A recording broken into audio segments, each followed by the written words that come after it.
Live now. Okay, we're gonna give people a minute to log on and get situated for another beautiful week on Wealth Wednesdays.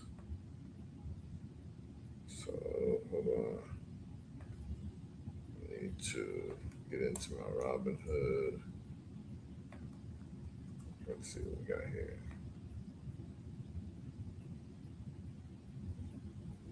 All right. Um, okay, we don't have.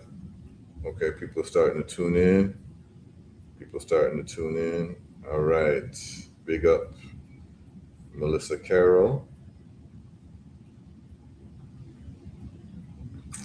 Um, we got some tools for you all today to make this whole figuring out the stocks and your return a lot easier instead of having to pull out the calculator and do the calculations the old way. I have a dollar cost averaging calculator now that we can just start running simulations. When people see these numbers, it's going to be quite instructive. Hold on, brother. You said you had a dollar cost calculator. I do. Yes, I Uh, do. Tell me about that, man. What? Okay, so um, they have tools online that you can literally run in certain, and I'm going to give you all examples. So the tools that you have online, you can have a dollar cost average calculator. This is very important. It's hard to do. I've been doing estimations, Right. using my own mathematical understandings, but it's very hard to do it because the price of stocks can fluctuate daily, monthly, Mm. yearly. So what I would do is I would kind of take the average of averages and Right. say, okay, if you invested in Nvidia, or if you invested in IBM, or you invested in, um, let's say, Amazon, since 2015 till now, what I would do is I would take whatever the price was in 2015 and the price now, and then I would take the median price, and then have the amount of money that you might have invested over that time as almost like a lump sum of money. But I would take, if you're doing $500 a month for 10 years, then I would just take 500 times 12 for a year. You get what I'm saying? Which is 6,000, and then multiply that by, let's just say 10 years, right? So that's 60,000.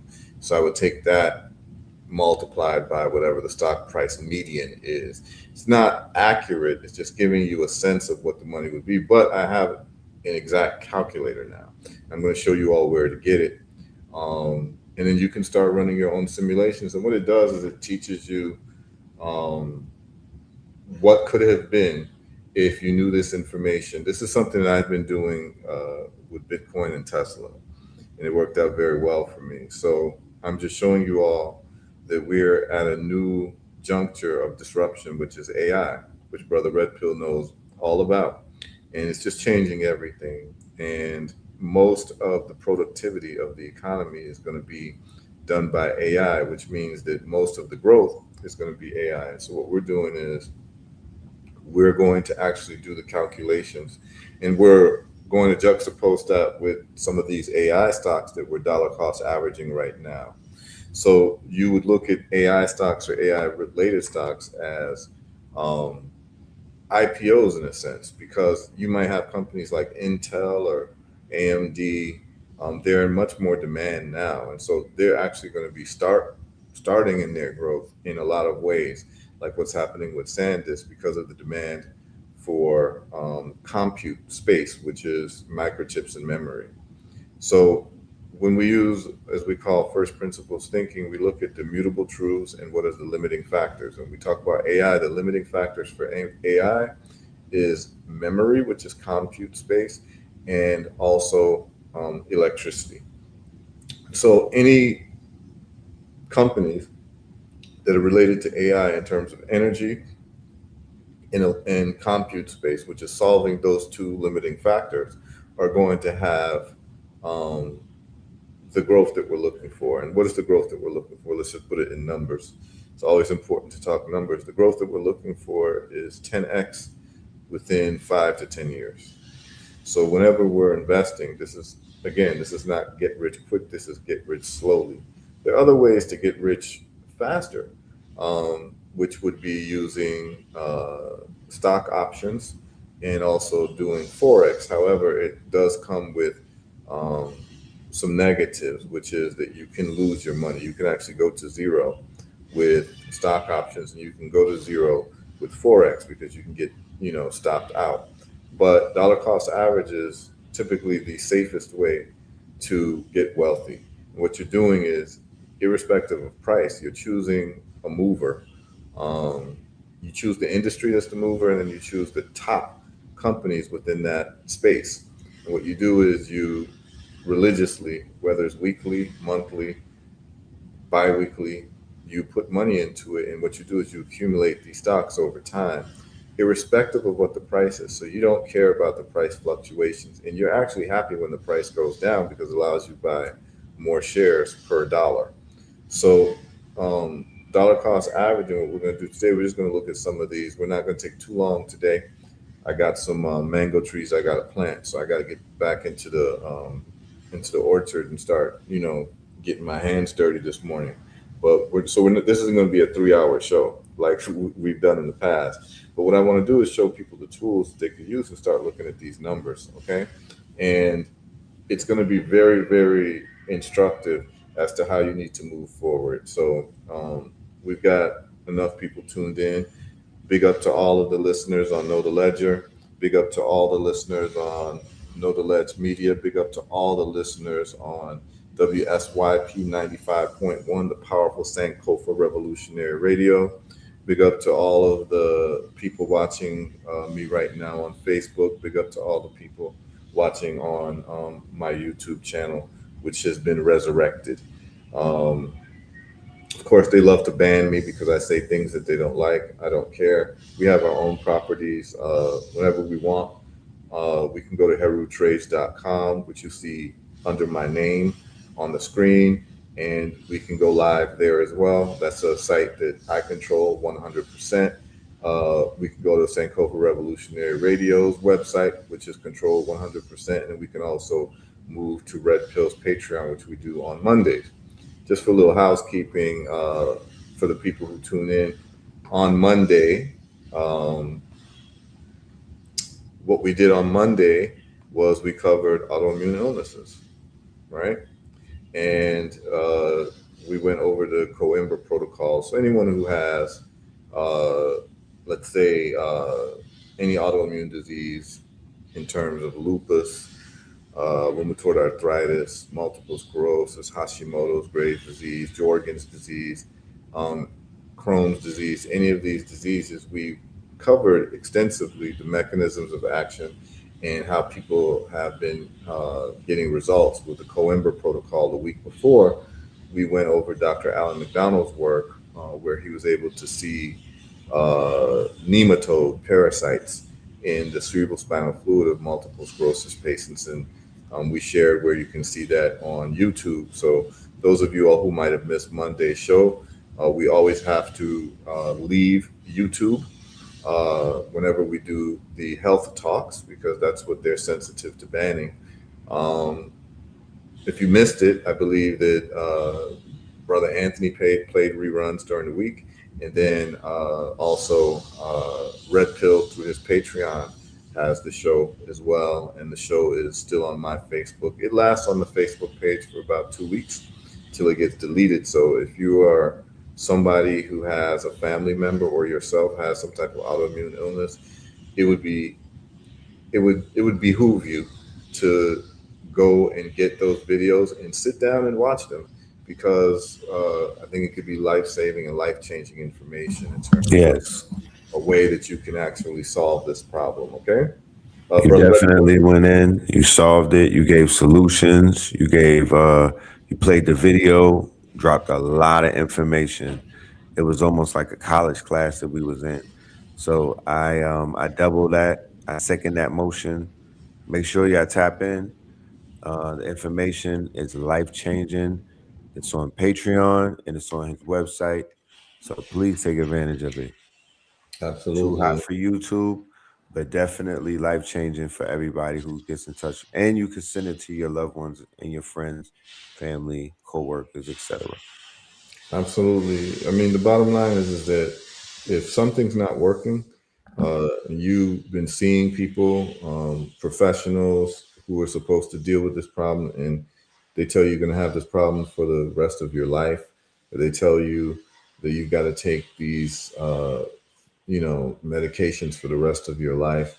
You might want to start looking at different alternatives because, as they say, you can't keep doing the same thing and expecting different results, right?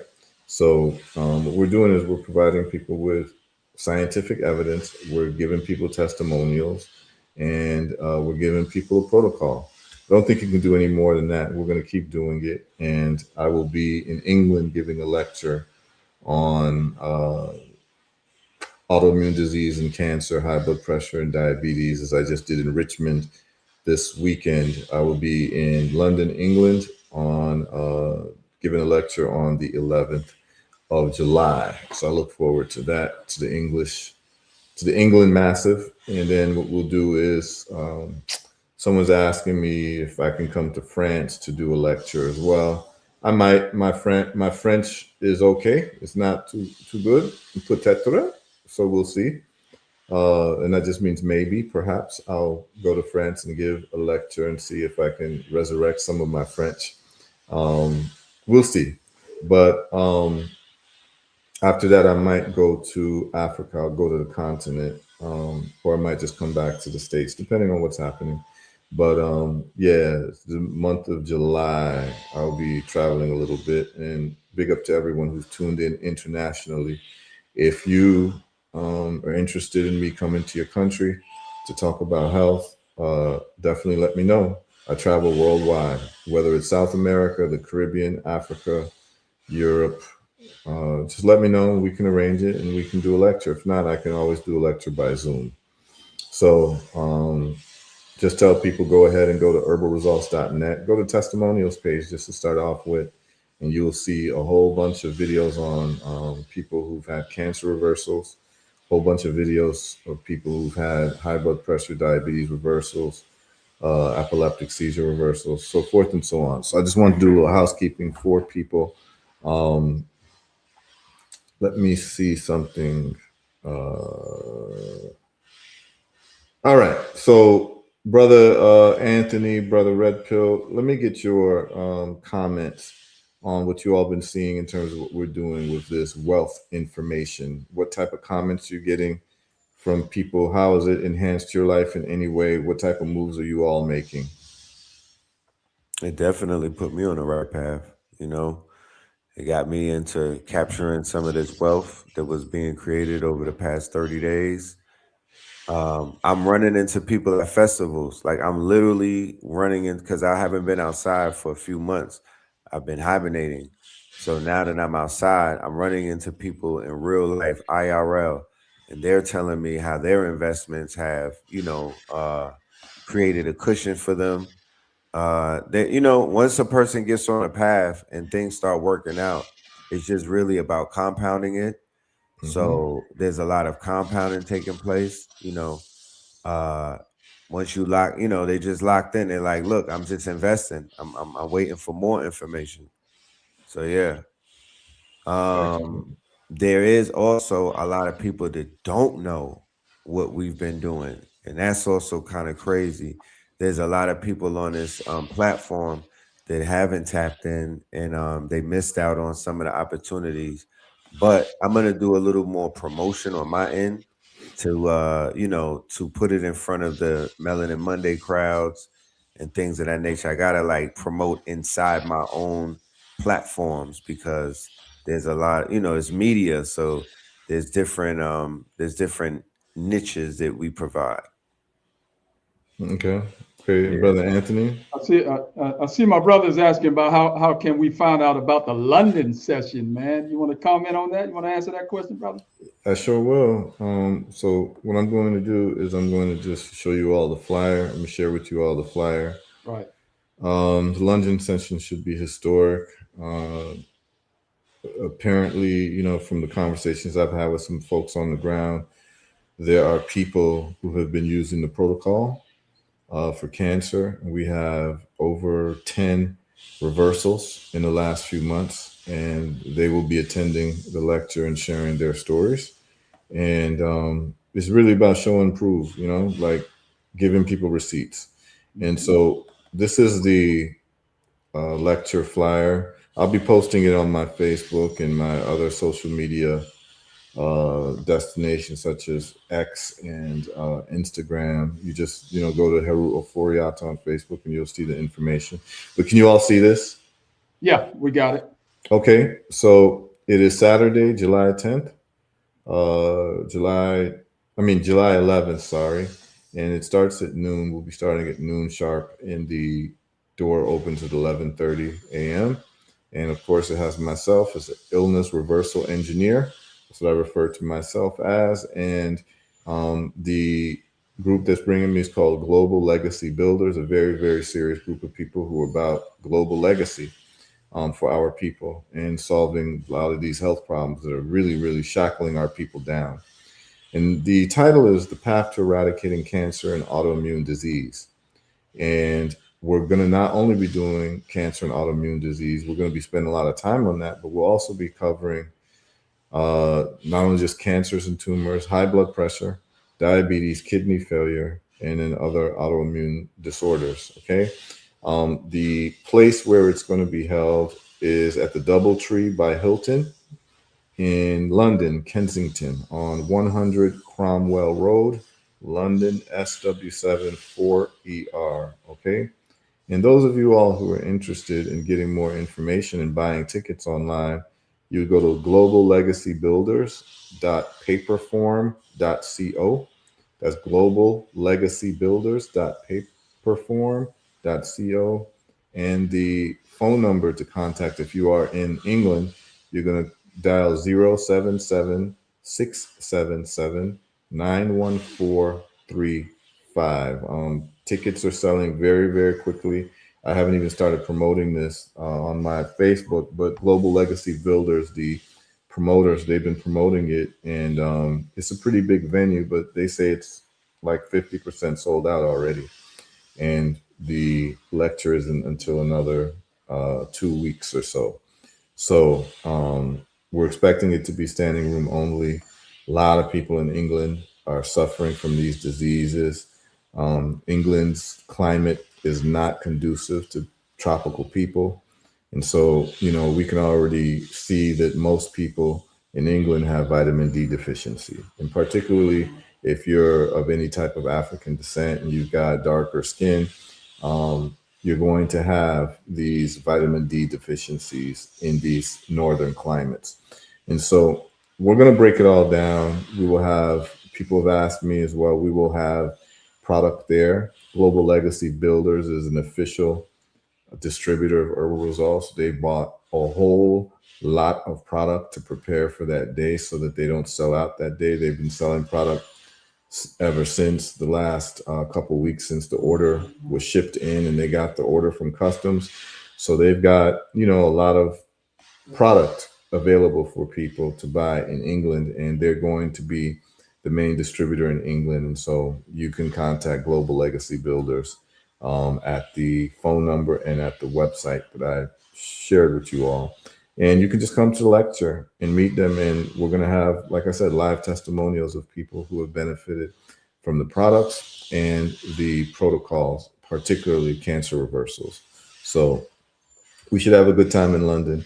It'll be my first time in London, but, I've been really studying British history for a long time, and then the history of Black folks in England as well, particularly Brixton. So I look forward to seeing my people there. There'll be a heavy contingent of the Nation of Islam there as well, because the organizers with Global Legacy Builders are also associated with the Nation of Islam. And so we're going to have some serious folks there dealing with this health issue. So I look forward to that lecture. I believe I'll be in Atlanta in August as well. I believe that will be August 15th, giving a lecture. So Atlanta Massive. I'll see you all then. We had that conversation yesterday with the promoters.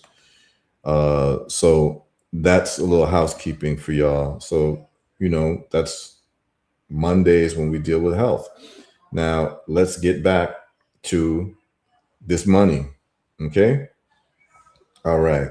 So let's get into dollar cost averaging of these stocks. So probably the best way to do it is to give you all a listing of, we'll go again with a listing of the stocks that I am dollar cost averaging. And what I'm doing is every week there's money taken from my account to purchase stock.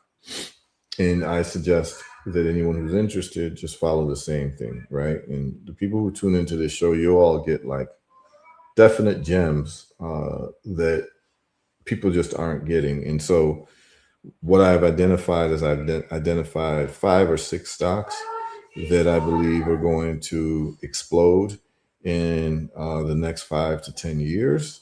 And so I'm dollar cost averaging. And what that is that every week I have money taken out of my account. And to me, the formula is this, is that whatever money you're making, I believe that you should take at least 20% of that money and invest it. So if you're making $1,000 a week, you should take $200 a week and invest that money and keep that discipline and keep doing it. And what happens is that you start developing a huge nest egg, a lot of wealth. So what are the companies? Let's go into some of these companies. Y'all ready? Yep. Let's do it. Okay, let's do it. Let's get it. All right. So we're going to share the Robinhood screen. And these are the companies. We'll start with Micron. Yep, good one to start with. Yeah. Nice little entry point, I think, right?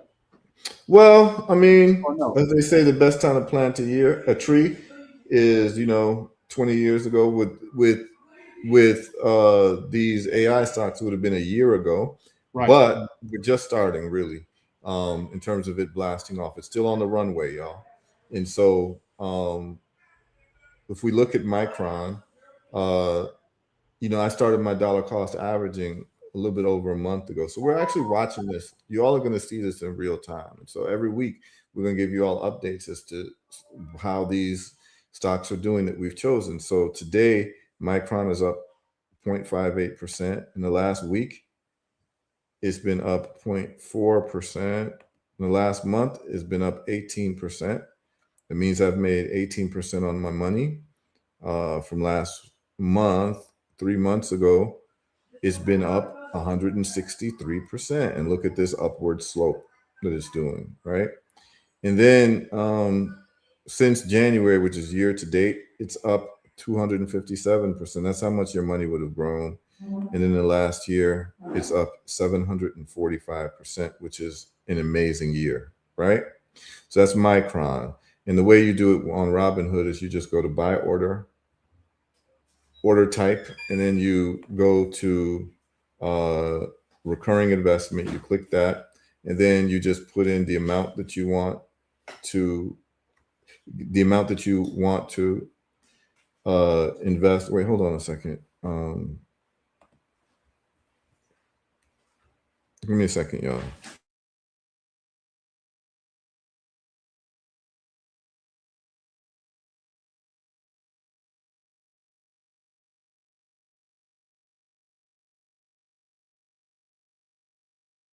All right, sorry. So you got Micron right there, and year to date, 700%, which means you do 8.5x your money. If you put in $1,000, you'd have $8,500 in the past year. Okay, $10,000, you'd have $85,000. Okay, $100,000, you'd have $850,000 right now. Okay, so this is very important to understand this. Now, Micron's not even the best performing. Okay, so we're going to look at a couple others. And once we see these numbers, we start understanding what we're looking at when we start to back test dollar cost averaging with other stocks that have grown tremendously because they were disruptors as well. So we're going to go to Western Digital. Western Digital is another stock that I am dollar cost averaging. Western Digital is down today, but in the last week, it is up. It is down also. Now, am I upset that it's down? No. No. I'm happy that it's down because I'm getting it at a cheaper price now. That's right. That's right. Okay. So I'm let's just say I'm doing $100 a week with Western Digital. Now I'm able to buy more of the stock. Right. Okay. So let's go to the month. In the month, we're up 24%. In 3 months, we're up 123%. In the last 6 months, which is January, we are up 270%, right? That's a 3.7x. Right. And year, we're up almost 1,000%, which is a 10x in 1 year, y'all. Okay? This is a big deal. And like I said, you would just dollar cost average by going to where it says order type. You're going to go to recurring investment. And then you're going to put in whatever it is. Let's say you want to do $20. You put in 20. You can start today. And then the frequency, you can decide you want to do $20 a week, $20 every 2 weeks, $20 a month. I know someone who's dollar cost averaging every day. Every day, I just talked to the brother. We were talking, chopping it up. This brother that I'm very close with, and he owns restaurants. And one of these, he's dollar cost averaging $20 a day. So every day, money's taken out of his account, and he's doing $20 a day. I do weekly. He does daily, right? And what he's doing is just accumulating. So you can do every day, you can do every week, every 2 weeks, every month, okay? And then you can then put in how much, where you want it to come from, your buying power within your Robinhood account or your bank account. So you go to backup there, and then you click for your accounts, okay? These are my accounts here. And so I have 2 bank accounts that I have connected. And so it'll just draw from that if I don't have any money in my Robinhood account, that's spare money. And so I don't have to do anything. It executes the orders while I'm sleeping. Okay? All right.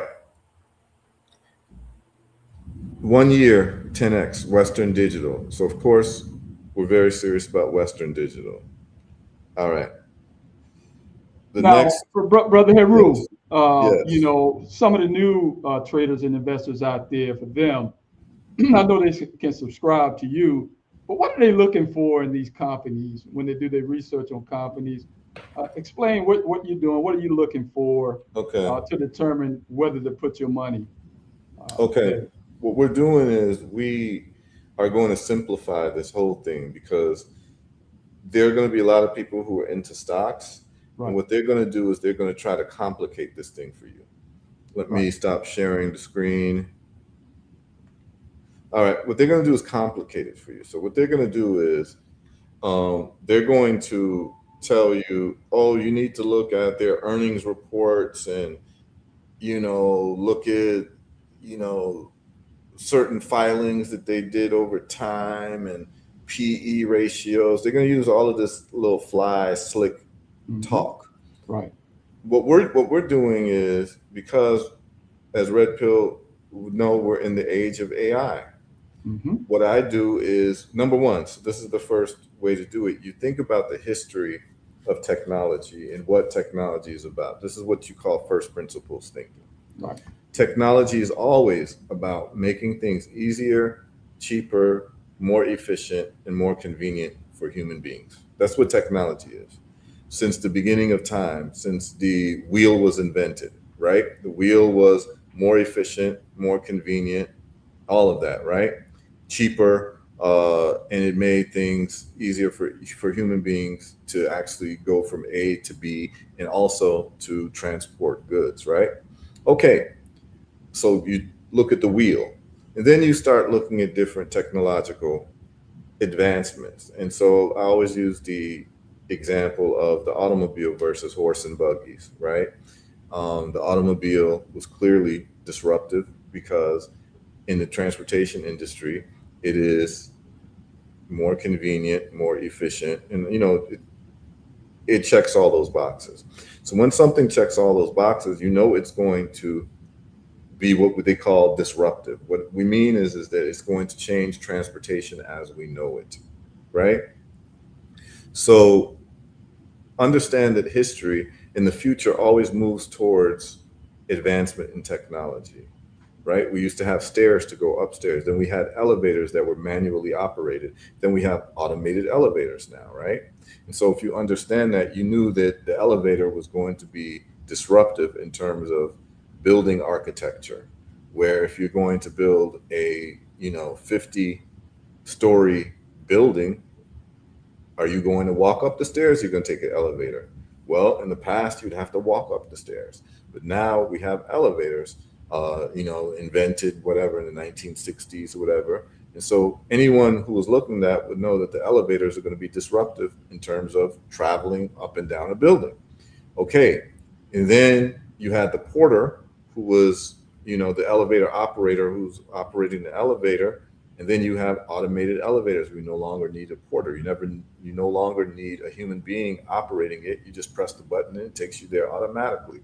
Anyone watching that would know that this is more convenient, this is more efficient, and what have you. And so once you start understanding what to look for in the future, then you understand what is disruptive and what is not. It's a good question that you ask, because I want to give people a framework to think about these things. Because what happens is that you think that, people who pick stocks are like gurus or whatever. No, they just have a way of thinking about these things. Mm-hmm. And so very simply, you identify what is the disruptor of the day. Right. Well, Bitcoin was a disruptor in finance, in the financial world, in terms of delivery of value and money. It's disruptive to the concept of money, digital money, as something that is a better way to actually hold value than gold. Gold has a lot of problems in terms of being a store of value. Bitcoin was a better store of value than gold, because gold, it's hard to actually transport gold, from one part of the world to the next part of the world. There's a lot of things you have to go through to do it. And there's a lot of security involved and all this, but I can send the same amount of value of gold in Bitcoin to Phil, whether I'm in the Philippines or whether I'm in Singapore or whether I'm in the Congo or whether I'm in, Durban, South Africa. I can send that to him automatically with very little fees. And so it solves a huge problem that gold cannot solve. And so when I read the Bitcoin white paper, I knew that Bitcoin and cryptocurrency was going to be disruptive to the world of money. But this is after I understood what money really was. And so I took a year to study money. And that year was a very rewarding year, because I understood why people are rich and why other people are not.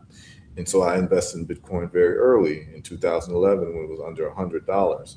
Well, I was able to identify another disruptor, which was the electric vehicle industry and the leader of that. And so what you do is you identify disruptive technologies and industries, and you pick the leaders within the disruption. So in the 1920s, the automobile is going to be disruptive. You pick the leader, which was Ford, Mm-hmm. and you invest in that. General Motors, all that, you invest in the leaders, because they're the ones delivering most of the value to the new customers. That's why they're the leaders. Well, we knew that the retail industry was going to be disrupted when you saw Amazon being responsible for shutting down bookstores, right? And then Jeff Bezos was smart enough to realize that he wasn't in the book selling business. He's in the retail business. So if you can deliver a book to someone's house, you can deliver a microwave to someone's house. You can deliver a TV to someone's house. You can deliver any type of retail goods to someone's house. So now, instead of going to the mall comes to you. It's a disruptive business. We saw the same thing with Blockbuster and Netflix. Netflix changes how people view content. It makes it more efficient, it's easier, and it checks those 4 boxes that I talked about. Anything that checks those boxes, you're going to look at seriously. Well, AI is more disruptive than any of those things that we talked about in terms of its transformative nature, because it's the first time that we've had technology that can teach itself. Mm-hmm. I don't know like how much to state how serious that is of a disruption, Right. right? Mhm. You got technology that can teach itself without human intervention. This is the first time in human history that we've had that, which is going to actually take labor to zero. And this is going to be a world that we just haven't seen before. Imagine all of these technologies in one: telephone, internet, TV, radio, electric vehicles, um, Amazon, Google, all in one times 100. That's what AI is in terms of its disruption. Yep. Okay?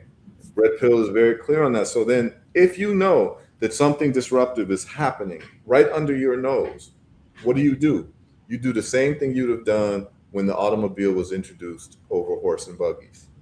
Those people who lost and did not make wealth were the people who stuck with the horse and buggy industry because they didn't realize they were in the transportation industry. They thought they were in the horse and buggy industry. So those people who don't use AI, you're not going to be competitive in filmmaking, in legal, in medicine, in engineering, in architecture, all of that. AI is able to do the job better than human beings. And the gap is widening, I'd say, by an order of magnitude, probably every month. Okay. So this is very serious. This is the opportunity now to invest. So I'm investing in the top AI companies. And how did I identify them? Answering Anthony's question. All I did was I used AI to identify the AI companies. But you asked two questions, and so here's Right. the two questions that I asked. I asked AI, give me a list of the top 10. And I did an example. I showed you all last week. Yeah, you did. Go back last week, but I'm going to just break this down because it's worth repeating. I asked AI, which is XAI, Grok, give me a list of the top 10 performing stocks related with AI related stocks within the last 365 days. So that's the last year. So it gives me a list of 10 companies, and it gives me, okay, this company did 10x in the last year. This company did 40x in the last year. This company did whatever. All right. The next question is, I want to know short term. Give me a list of the top 10 companies, AI related stocks performances in the last 30 days.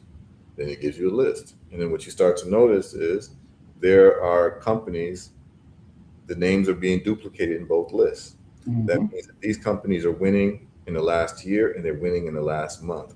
Bingo. That's all I need. So I was able to identify 5 or 6 companies that appeared on both lists. The short term, 1 month, and the 1 year. And so those are the companies that I'm dollar cost averaging. I don't have to worry about the stock price. I don't care about the stock price. I'm just accumulating shares. And the plan is to do this for 5 to 10 years. And there are people who do this for 50 years. As I told you all the story with the people, with the guy who I met at the beach who, had 8 million shares in Coca-Cola because his grandfather started buying shares in Coca-Cola when he was like a working man in the 1950s. And he just passed down the shares to the father. The father did the same thing, and the father then passed down the shares to his children. And the guy owned 8 million shares when I met him in like 2000. I met him at the beach, in Miami in like 2000, probably 2003. So I met this guy 23 years ago. He had 8 million shares that was passed on to him because his father had 24 million shares. His father passed away and gave his 3 children, which this guy was one of them, 8 million shares each. So this guy had 8 million shares. And when you do the math, the 8 million shares of Coca-Cola today is worth about $600 million because Coca-Cola is about $80 a share. Okay. And this is how people build wealth over time. And so I'm just giving you all a strategy on how you can get wealthy slowly, because in the beverage industry, Coca-Cola became disruptive. It became the national drink and people have made money off of just investing in Coca-Cola. And this guy, he dollar cost average Coca-Cola. He told me he doesn't even drink it. he doesn't even drink Coca-Cola, but he dollar cost averages. So this is like people have this sense of like, oh, I don't like the guy who runs this company, so I'm not going to put my money in it. And just understand that people don't care whether you want to put your money in a company or not. There's people just looking at the bottom line, and they're looking at the money, and they're looking at, okay, because CEOs change over time. But if you have a conviction that this company is a leader within the disruptive companies, it's your choice, right? It's better to have a choice and decide not to do it than to have no choice at all. And what has happened is that our people, because of what has happened to us for centuries, where we have been used really for labor and for land, whether it's Africa, the Caribbean, or our people in the United States, wherever Black folks are found, we have been exploited. And there's reason for it. And maybe one of these days I'll cover one of the solutions that I have. And I probably will, around a new cultural and spiritual system that addresses what we call the black box of our history. And so the black box is when a plane crashes, the only thing that survives is the black box. And that black box tells you exactly why the plane crashed, how it crashed, when, and all of that. But the retrieval of the black box is just not intellectual exercise. It's actually to evaluate what caused the plane to crash so that the plane will not crash again. So I have a black box theory on Black history, global Black history, that identifies our issues using first principles thinking. And so what we're doing here is using first principles thinking as well. And so what I'm saying to you all is that we are at another Amazon in 2000, Google in 1995, Tesla in 2015, Bitcoin in 2001. It's up to you. 2011. It's up to you if you want to hop on what's happening in terms of taking your dollars and making your dollars grow exponentially. Okay. So what we're going to do is, someone says, can you do that soon? Yeah, I'll do it. I'll maybe next, maybe if you all are really interested in this black box solution that I have, I'll do it next week. Y'all want to do it next week, Brother Anthony? And yeah, let's do it. Got to get the people what they want, man. Yes, indeed. If you would ask me, I would say I want to do it this weekend, but I'll go to next week. We'll go to next week. We'll do very, it. very invested in that black box theory of, Right. man, I'm very invested in that. So I can't wait. It's a first principles approach. thinking is going to open it up. Yeah, it is, because you see what happens is that there are those of us who actually care about our people. And this is only a conversation for those of us who care about our people. And what I mean by our people is our global people. Right. Worldwide, because we have a worldwide problem. And if you exercise your passport and you travel, you understand that the problem of Black folks worldwide is the same. That's right. Okay.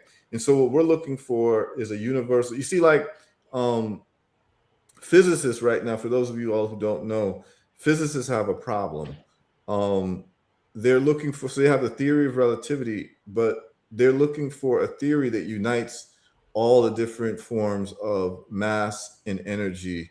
And they don't yet have a unified theory, because gravity works in a weird way.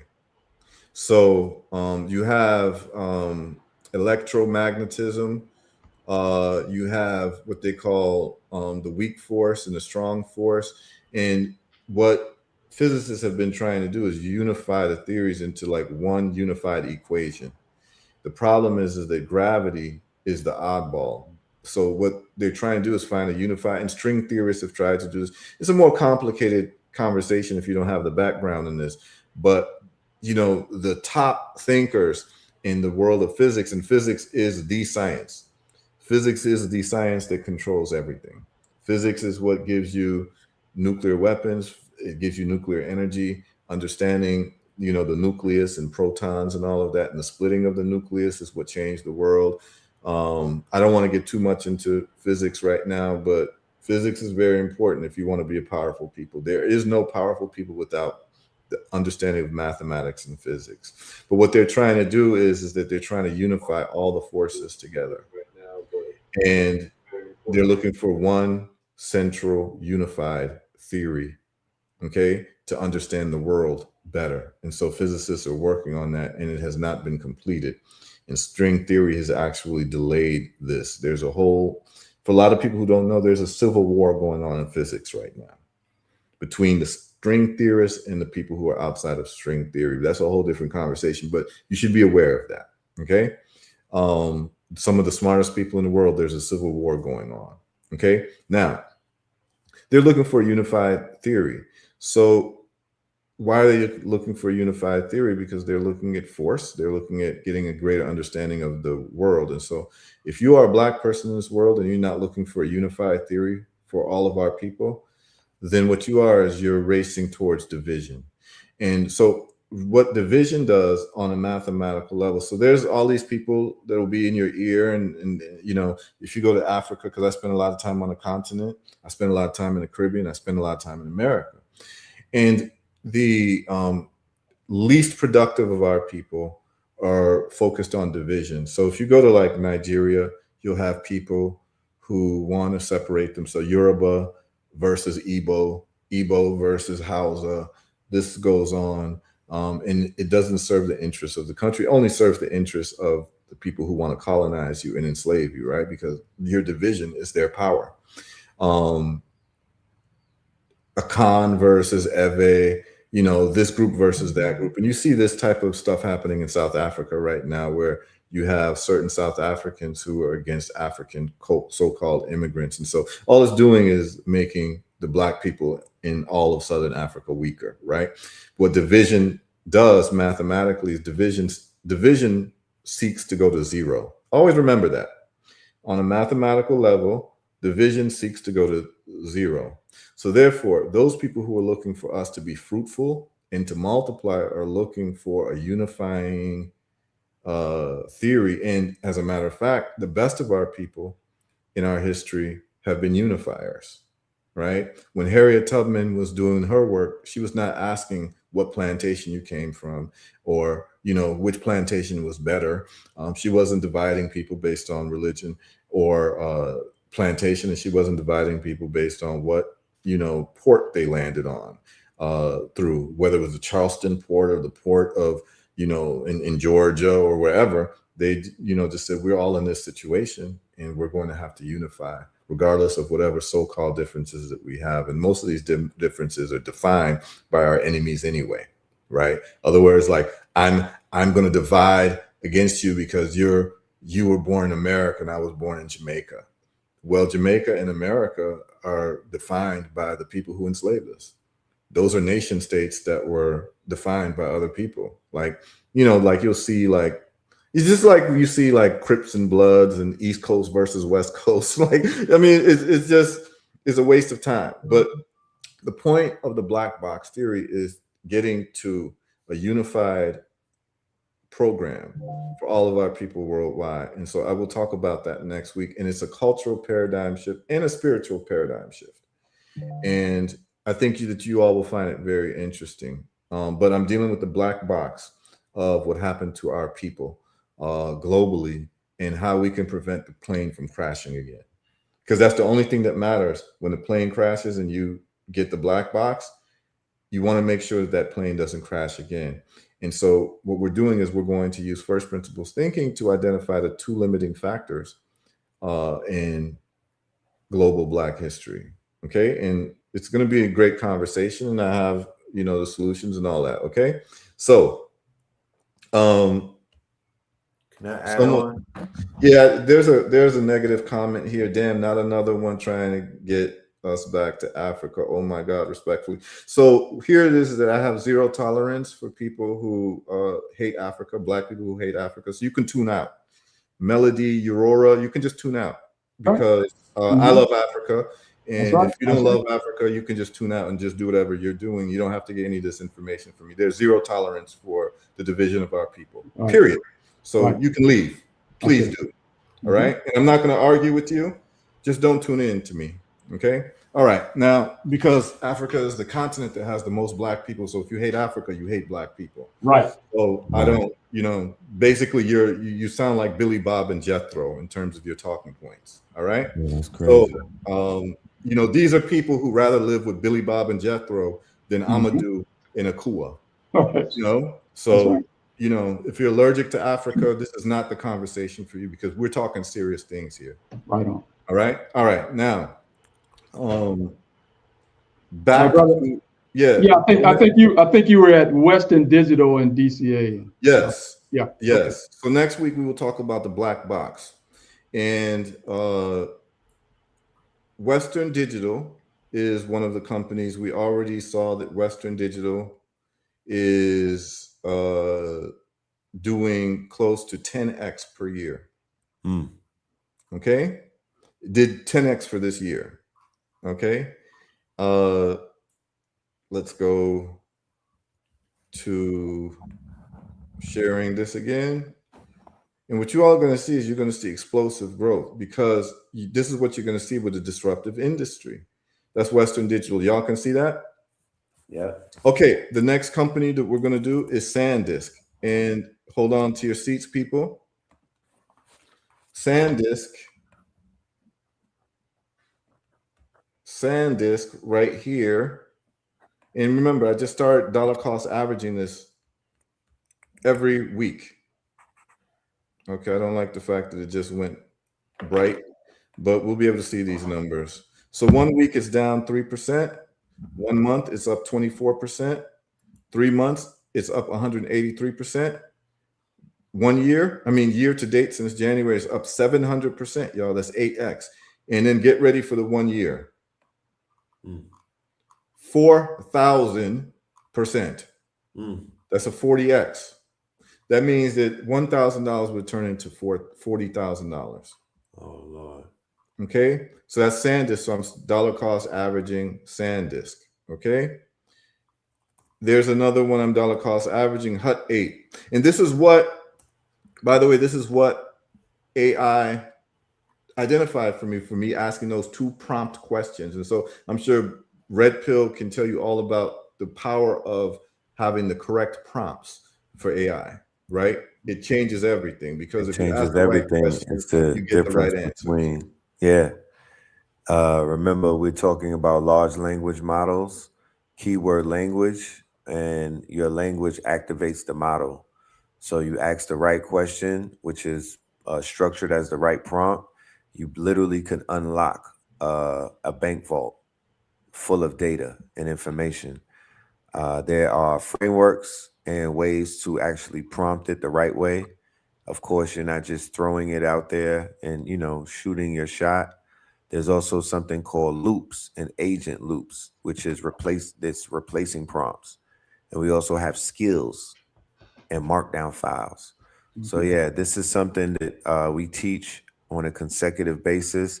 I actually have, I got booked to do a summer camp in the Bronx in New York City for the summer for teaching children, and they want me to do summer school for adults as well. And that's awesome.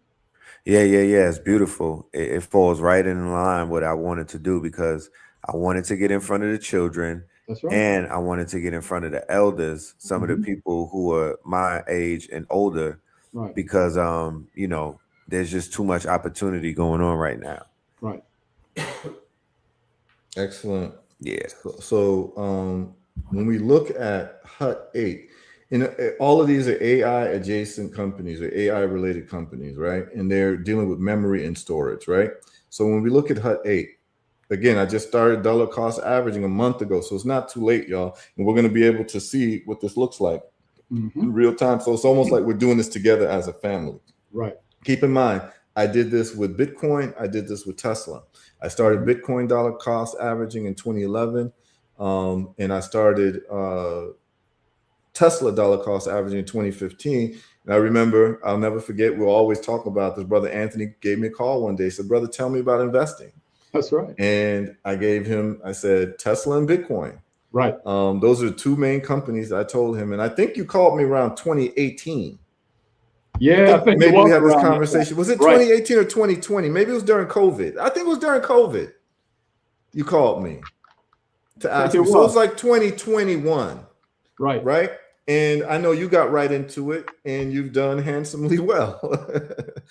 I know that you've done very well with that, right? So check this out. So we're going to do the same thing with another disruptive industry.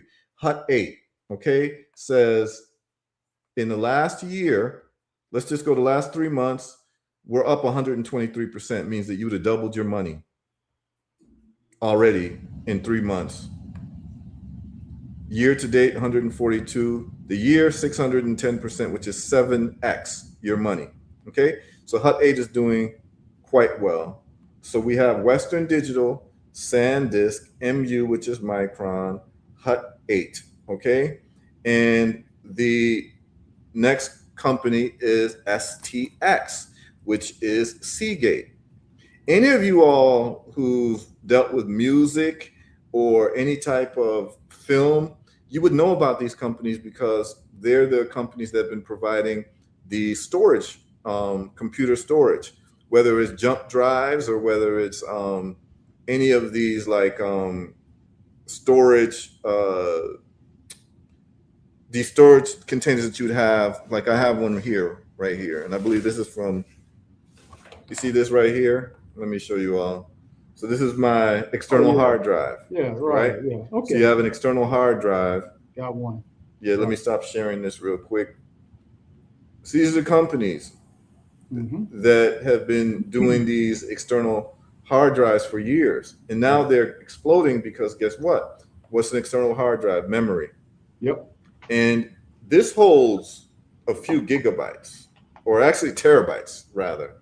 And here's the deal is that remember 10 years ago, you couldn't get a terabyte hard drive, right? And if you did, it was very, very large. Now, look how the size has shrunken down year after year. And so these companies are into memory storage. What did I tell you the limiting factors are for AI? Energy and memory storage.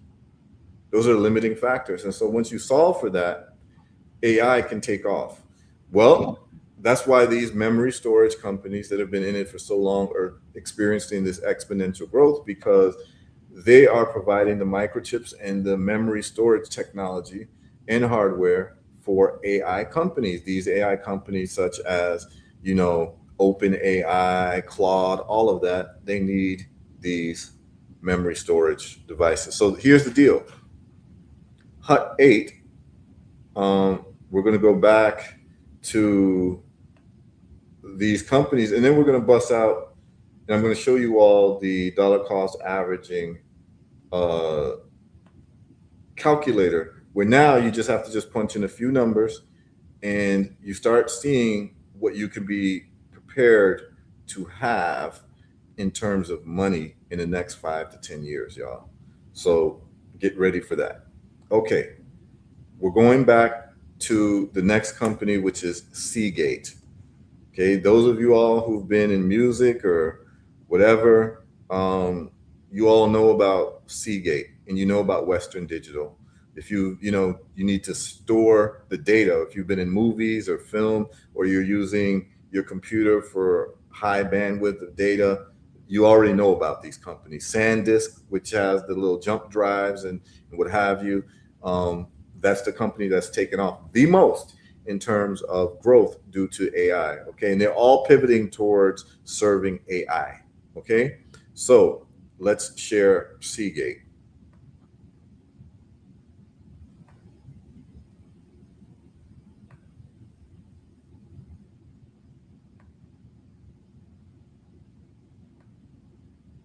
Okay, so we've got 1 week Seagate is down 3%.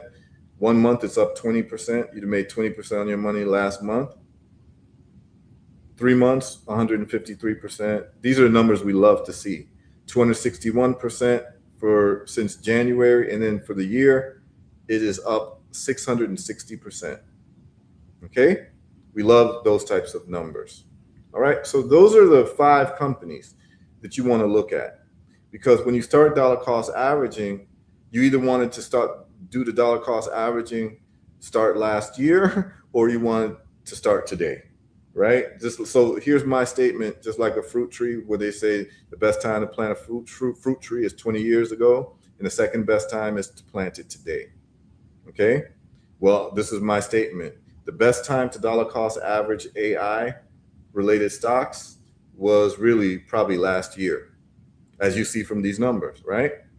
The second best time is today. Right. Okay. Right. And I showed you how to do it. You're going to hit order type. You're going to hit recurring investment and all of that.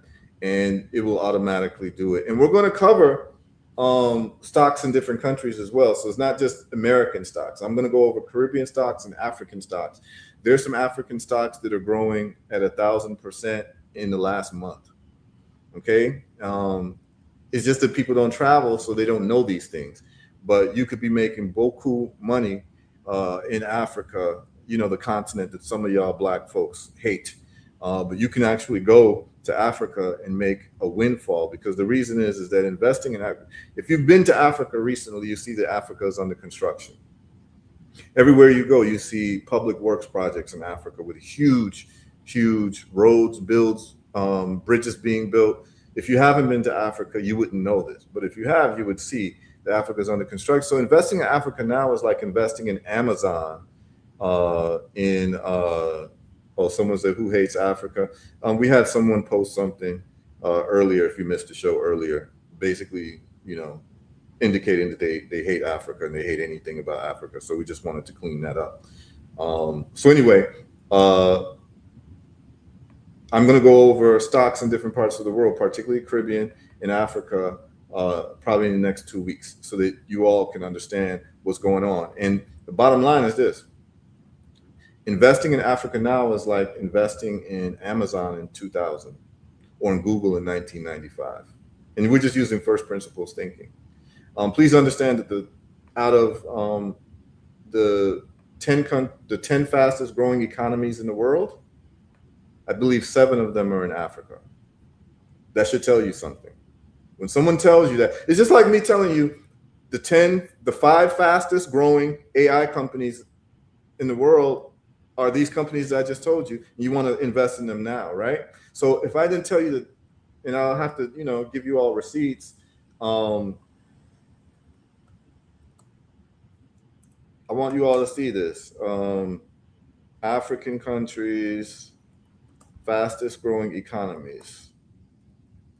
And this is where you want to get in. You want to get in at the ground floor, and you want to get in with the fastest growing economies. Okay? And so I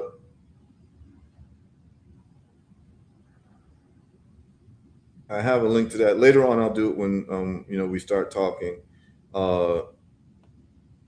Fastest growing economies in the world. And you'll start seeing a list of those countries. And many of you would be surprised that I think 6 or 7 are actually African. Okay? Yeah, these are the fastest growing economies. Look at this. Okay. Yeah, I can show you all this. So this is what, you know, those of us who invest, this is the type of information we like to see. So let me share this with you all. And this is all cheat code stuff, man. Mm-hmm. This is cheat code stuff. Okay. Here it is. Here we go. This is the cheat code stuff, right?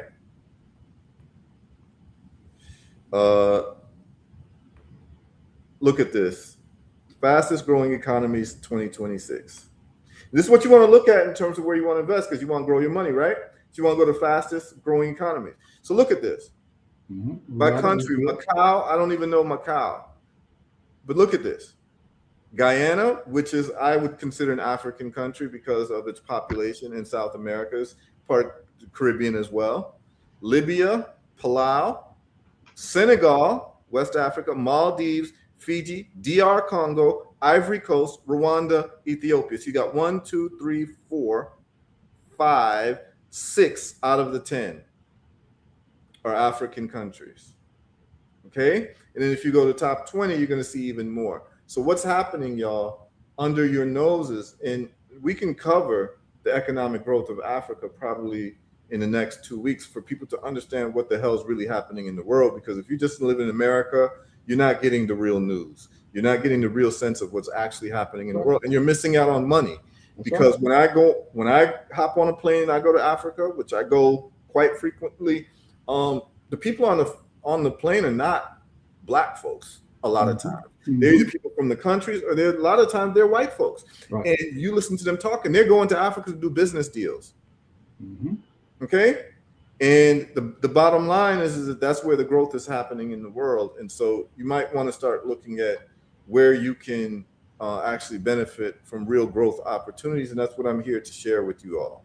So let's get to this dollar cost averaging calculator. This is the moment that y'all been waiting for. So we've identified 5 of the top AI companies that's giving you growth. There's literally 7 to 10 to 40xing your money in 1 year, right? Where else are you getting this information, y'all? No, you're not getting it. You're not getting it. Where else are you getting this information online? All right. Right. Yeah. All right. So now let's. You're going to go to StockTitan.net. All right, StockTitan.net. And you're going to go to Tools and DCA Calculator. Okay. And let me show you all how to do that. This is very important. Take notes, y'all. This is going to change your life and the life of your family. Okay. You able to see my screen? Yeah, we got it. Okay, we go to StockTitan.net. You're going to go to Tools, and you're going to click DCA Calculator. You see that? Go to Tools and click DCA. All right. Yeah, we see it. Okay. What it does, enter your parameters, but what you want to do is you want to go back test with real stock. You see that? Got it. Okay. Let's just say that you invested $500 a month. Okay? Let's just say for 10 years, and your starting balance is 0. Or let's just say you start with $500. Okay? And what company would you like to look at? You want to look at Tesla? Let's do it. Put in Tesla, TSLA. Don't worry about annual return and all that, because this is if you were just giving a hypothetical, but we have a real example with Tesla, so you don't have to put in annual return. Just put in your duration, and it tells you the start date. So let's just say you did the start date January 1st, 2015. This is actually when I started Tesla investing. I started in January 2015. Okay. Let's just say you did $500 a month. And let's just say the duration is the last 11 years. So that's 2026, right? 2015 to January 2016. That's 11 years, right? So all you do now, and you're putting $500 a month into Tesla. And then you just hit calculate. And it tells you your final value of your portfolio. Can you see it? Got it. $916,000. Right. That's how much money you would have if you just did $500 a month into Tesla for the last 10, 11 years. $500 a month. Now, there are things that we've paid $500 a month for, whether it's, a car note, or whatever it is that you're doing. If you were able to scrape up $500 a month. And I know people who do this, and what they did is they just either sold their house and decided to live in a smaller apartment and just take their rent down from $1,500 a month to $1,000 a month. So now they got the $500, right? They downsized because they said, I'm going to dollar cost average for the next decade because I want to be a millionaire. And what they did was they put the money into Tesla, $500 a month. and they come out with $916,000. And what this tells you is that $500 a month, the total invested up till today would be $83,000. And what it does, it gives you a lump sum comparison. So what they're saying is, okay, that's your dollar cost averaging, but what would have happened if you actually front-ended $83,000 in 2015 with Tesla? And it tells you, you see this? $1.8 million. How do y'all feel about that? So if you dollar cost average, which is $500 a month, you'd be sitting on $916,000. But if you front-ended that whole amount of money that you dollar cost averaged at the beginning, you get 1.8 million. Now, the reason why you want dollar cost average is because you don't know where the price is going. You don't know what's going to necessarily happen. So you want to take it easy. This is the safer way to do it. But if you are basically, you know, someone who's not risk adverse and said, okay, I got $80,000 through whatever, an inheritance or whatever, and I really believe that Tesla is going to be transformative because they have the best electric vehicles. Electric vehicles are disruptive and they are #1 in electric vehicle space. So I'm going to put 80,000, or I'm going to get my family together and we're all going to put our money together and get $80,000 and dump it into Tesla, you know, January 1st, 2015. There's families that do this, by the way. They say, okay, each of us put in $5,000 and you get 15 family members. That's $75,000, right? Guess how much you'd have if you put 80,000 in? You'd be sitting on 1.8 million today. Okay, but if you did it piecemeal, which is dollar cost averaging every month, $500, you'd be sitting on $916,000. Let's do different companies now. So let's try AMD, which is a company that I'm very, very bullish on because they're in the microchip space. So you put in AMD, let's just say that you dollar cost average $500 a month into AMD. What would you be sitting on right now? Calculate. You'd be sitting on $3,200,000. How do y'all feel about that? Wow. And this is, I'm telling you, this computer, you don't have to do any of the math that I was doing. You just put the numbers into this calculator. And this is the numbers that you get for dollar cost averaging, which is just a monthly or bi-weekly amount of money that you put in. My advice is put in 20%. Okay? You'd be sitting on $3 million if you dollar cost average $500 a month into AMD. Let's see if you did weekly, because I do weekly dollar cost averaging. Let's do weekly.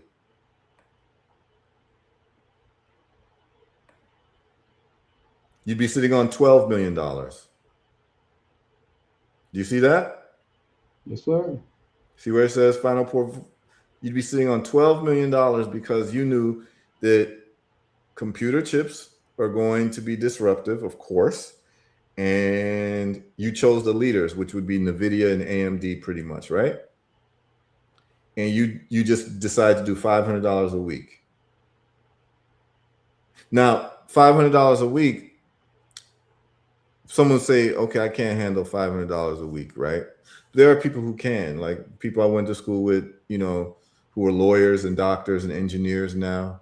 They can afford $500 a week, which comes to $2,500 a month. I mean, $2,000 a month, which comes to $24,000 a year, which is 20% of that is about you making a little bit over $100,000 a year. Imagine you're making $100,000 a year and you decide that you can take 20,000 of that, according to my rule, which is 20%, and you were going to dollar cost average, which would come out to $500 a week about. Well, if you did that for the last 11 years, you'd be sitting on $12 million. You could retire. Okay, because to me, anything above $10 million is FU money. FU money is the money that you would need where people's opinions don't matter. What do I mean? Like what people think of you, what people's ideas are, they don't matter at this point. There's no bosses that can tell you what to do because you can walk away. You can say what you want publicly because people can't cancel you because you're sitting on $12 million. So anything above $10 million is what I consider FU money. Everyone should be working to get FU money. And you would have had it if you invested that amount of money, $500 a week, into AMD. And people could say, well, I can't afford $500 a week. Let's say you did $100 a week. So you can start playing around with these numbers. Let's say you did $100 a week into AMD. And now we're going to hit calculate. What would you be sitting on today? You'd be sitting on $2.6 million. Not bad for $100 a week. And how many of us have wasted $100 a week on foolishness That's right. in the last 10 years? Mm-hmm. Overpaying for things, buying things that don't matter, trying to get, name brand clothes, spending money in clubs, going on vacations where you're just sitting on sand and eating food, and saying that you're in a different country, but a beach is a beach pretty much. You know what I'm saying? You're just throwing away money, and you could have just put $100 a week, and in 11 years, you'd be sitting on $2.6 million. Now, what's really interesting about this is it breaks down how much you'd have invested in the period of the 11 years. $100 a week brings you to $66,000. And what they show you is that if you front-ended the $66,000 into AMD, you actually would be sitting on $14 million.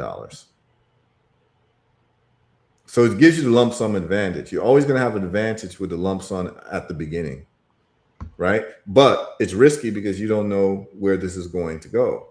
But I'm telling you that I do both. So I try to keep as little cash as possible. I keep cash enough to pay bills. All my excess money goes into holding into stocks or crypto or any investments into my businesses or what have you. I try to keep enough cash to be able to handle my bills for the next 2 to 3 months. And the rest of the money, I do not keep in dollars. Why? Because dollars are a depreciating asset, and I want to keep my money in appreciating assets. So the longer I keep my money in dollars is the more money I'm losing, because your spending power decreases by 8% every year, and it compounds. And the reason why it decreases by 8% is because your spending power goes down by 8%. And if you don't believe me, look at how much $100 would have bought you 20 years ago in a grocery store as opposed to $100 now, right? You're talking about 2 or 3 full carts compared to, a few items in the grocery store. So it's the reflective of inflation, which is a form of theft anyway, because your spending money goes down. And we'll talk about inflation and theft on an international level in terms of IMF and what it does to other countries as well, so people can understand what goes on and what has been done to combat that and the ideas that I have. And it turns out, Brother Anthony, Burkina Faso has circumvented the IMF, and they did exactly what we talked about months ago. They were able to do treasury bills with the diaspora, and they raised a couple $2 billion without having to get loans from the IMF, which ends up devaluing your currency, which is a form of time theft. Okay, right. We'll talk about that another time for people who are new to that concept, but I'm just giving you these numbers for you all to look at. $100 a week since 2015 in AMD will give you $2.6 million. And a lot of people are banging their head right now saying, damn, no one taught me this. They're not going to teach you this because they want you to be workers. That's right. Okay. Someone asked, is this with options? No, this is not even options. So Brittany says, I feel sick. Yeah. Every time I share this with people, they feel sick. And just go to, please go to stocktitan.net, go to tools and then DCA calculator and just play around with this. And you're going to see these numbers in any of these stocks. And these are like the stocks that you all know about. So I can put in Google, I can put in, Amazon, I can put in Facebook, and you can see how much money you would have if you just were taught to dollar cost average. I had to teach myself this. I took a year off just to study money, and I had to teach myself this, and I'm just sharing this with you all. Okay? So here's the deal. Someone asked a question. Someone asked a really good question. Is this stock options? This is not stock options, y'all. This is just buying the stock. Stock options is more risky because you can lose all your money, but you can make much more money in stock options. So I do a mix of stock options and dollar cost averaging. I also do Forex, so I do different things, but I'm just letting you all know as a beginner, this is the safest thing that you can do because your stock is not going to go to zero. There's no AI. These leaders right now, AMD, Intel, NVIDIA, if you just want to play it safe, you could just put your money in NVIDIA. They're not going to zero. You'll do better with NVIDIA year by year than if you kept it in the bank, which is 0.01%. NVIDIA has reached, it's one of I don't know if it's SpaceX or NVIDIA, but they're the highest capitalized company in terms of stocks. And so, their room to grow is not the same as these other stocks. So I like to get into stocks that have much more room to grow. That's why I did that analysis for SpaceX for you all. SpaceX is valued at $2 trillion. We're looking for 10x. For SpaceX to go from 2 trillion to 20 trillion, it would have to be, I think the number was like 50% of the US gross domestic product, which I don't see that happening for one company. So that's why I'm not investing in SpaceX, because the chance of SpaceX, it's a generational company. You're not going to, over time, you're going to make money, but I'm looking for 10Xs. And for SpaceX to go from 2 trillion to 20 trillion, that's a hell of a feat. And it's going to be half of the US economy, which I don't anticipate. So for me, I'm choosing other companies that have a higher room for growth because I'm always looking for 10X over 5 to 10 years, period. Okay. That's what I'm investing in. So what we're going to do is this. We're going to just play around with this and we're just going to name a couple companies. And this is going to be fun because we can do this as a family, y'all. So the people who are responding through text, name a company. Just name a company that you know of. It can be Amazon, it could be Google, whatever, and let's dollar cost average since 2015. Okay, we can start with you, Brother Anthony. Brother Anthony, just name a company.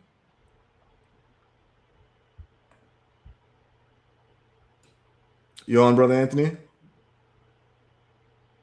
Okay, Brother Red Pill, just name a company or a stock and let's dollar cost average and see what the money would have been. Any of y'all there? Okay. Mara. Brittany says, Hanaka Mara says Google. Someone says Micron. I say Netflix. Okay. So let's start with what Red Pill says. Let's do Netflix. And okay, y'all naming some good companies, man. And we're going to do them all. So let's do it. Make sure your screen is big so you can see. So let's do Netflix. We're going to do since 2015 Netflix. And let's do $100 a week. Okay? Yes, You can do $100 a week. Netflix. NF, I think LX. Okay? Since 2015. Think about where you were in 2015. Close your eyes, think about where you were in 2015, and imagine if you had this information and this was taught to you in school and this was taught to you in your family. And this was a family tradition, like the guy in Coca-Cola, with the Coca-Cola stocks, whose grandfather invested in Coca-Cola through dollar cost averaging in 1950. Imagine if this was a family tradition. Check this out. So now we're going to do Netflix.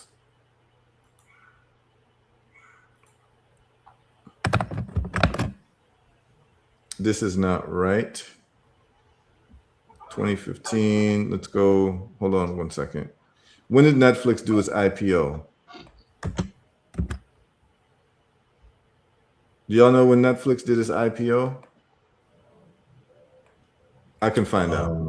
Hold on. We're going to do this. Here's what we're going to do. It's important to start when these companies are taking off. This is what's important. Or before they take off, not after they've taken off. Okay. Right. So what I'm going to do is I'm going to share this tab instead, and we're going to just get the right dates. So let's say Netflix right here. Y'all able to see where it says Netflix? Yep, we got it. Go to Max, and Netflix went public in May 2000. 23rd, 2002. Okay, so let's do the DCA calculator, and let's do 2002. Right.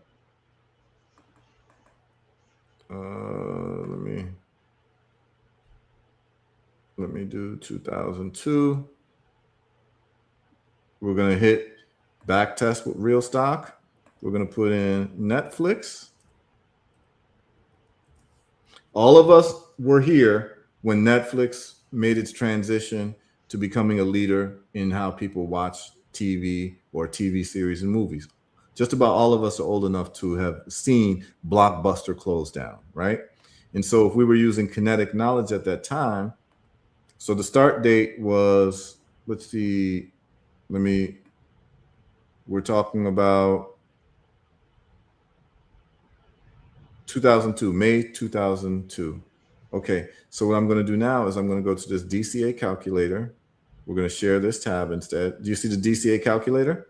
Yeah, we see it. Okay, so we're going to start April. Let's put in April 04/01 2002. This is right. Let's say after the IPO. Let's just say for the last 20 years or 23 years, you've been in Netflix. Okay. Now there's some of you who've been literally doing subscriptions to Netflix for the last 20 years, right? Every month, Netflix is taking money from you so you can watch Netflix, right? Okay. But what if every month you are actually buying stock instead? And let's just say it's $100 a week. See, I want to change relationships. Instead of you being a consumer, you being an investor, and what that looks like. Think about every month how Netflix takes money from you, and what has it done for your life tangibly? But let's just say that you bought stock tangibly. See, we're taught to be consumers. Everyone's getting Netflix and got a Netflix subscription, so we're doing the same. But what if we were in a different circle, and the circle that we were in were a circle of investors where we're actually, instead of every month buying Netflix subscriptions, we're buying Netflix stock. You see how the conversation will change? So now we have it in 2002, the last 23 years. Let's calculate. For some reason, this is not giving us the right number on Netflix. Let me check another, because this would not be, that would not be the number. Yeah, that was the last number. Yes, for some reason, this is not giving us the right number. Right. Let's try. Let's try another. Let's try NVIDIA. Okay, I have another. Hold on one second. I have another one. Let's share this tab. So there's one called dcacalculator.org. That's it. Okay. Okay, so you can double check these and just use two calculators just to make sure that the numbers are right. Okay, but let's check this. Let's see Netflix. I want to make sure we get this right. Okay, this is Netflix. Okay. Okay, since this is 20, that's interesting. So now let's do 2002 like what we were doing.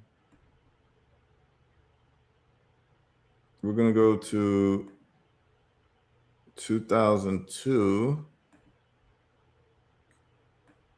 This is when they had their IPO. So let's just say that you were someone who was aware. And let's just say you started in April to today, which is 6/24/26, right? And you did $100 weekly.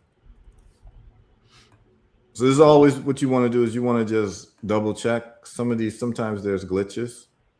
So if you did $100 weekly in Netflix, this is what you would have.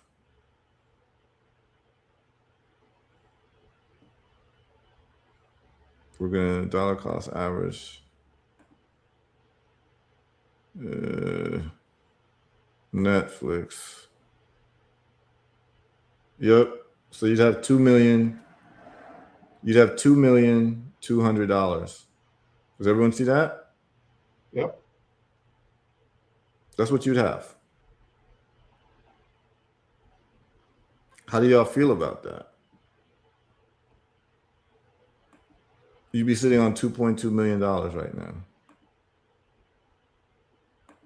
Okay. So now we're going to try some other ones that people said. What was the one you said, Brother Anthony? NVIDIA. That's Let's try another one I NVIDIA. got into early. Yep, Oh, wow. you got into NVIDIA. I remember that. NVDA. Let's try this one now again. So with NVIDIA, this one, for some reason, this one's giving you errors on Netflix. With NVIDIA, this is correct.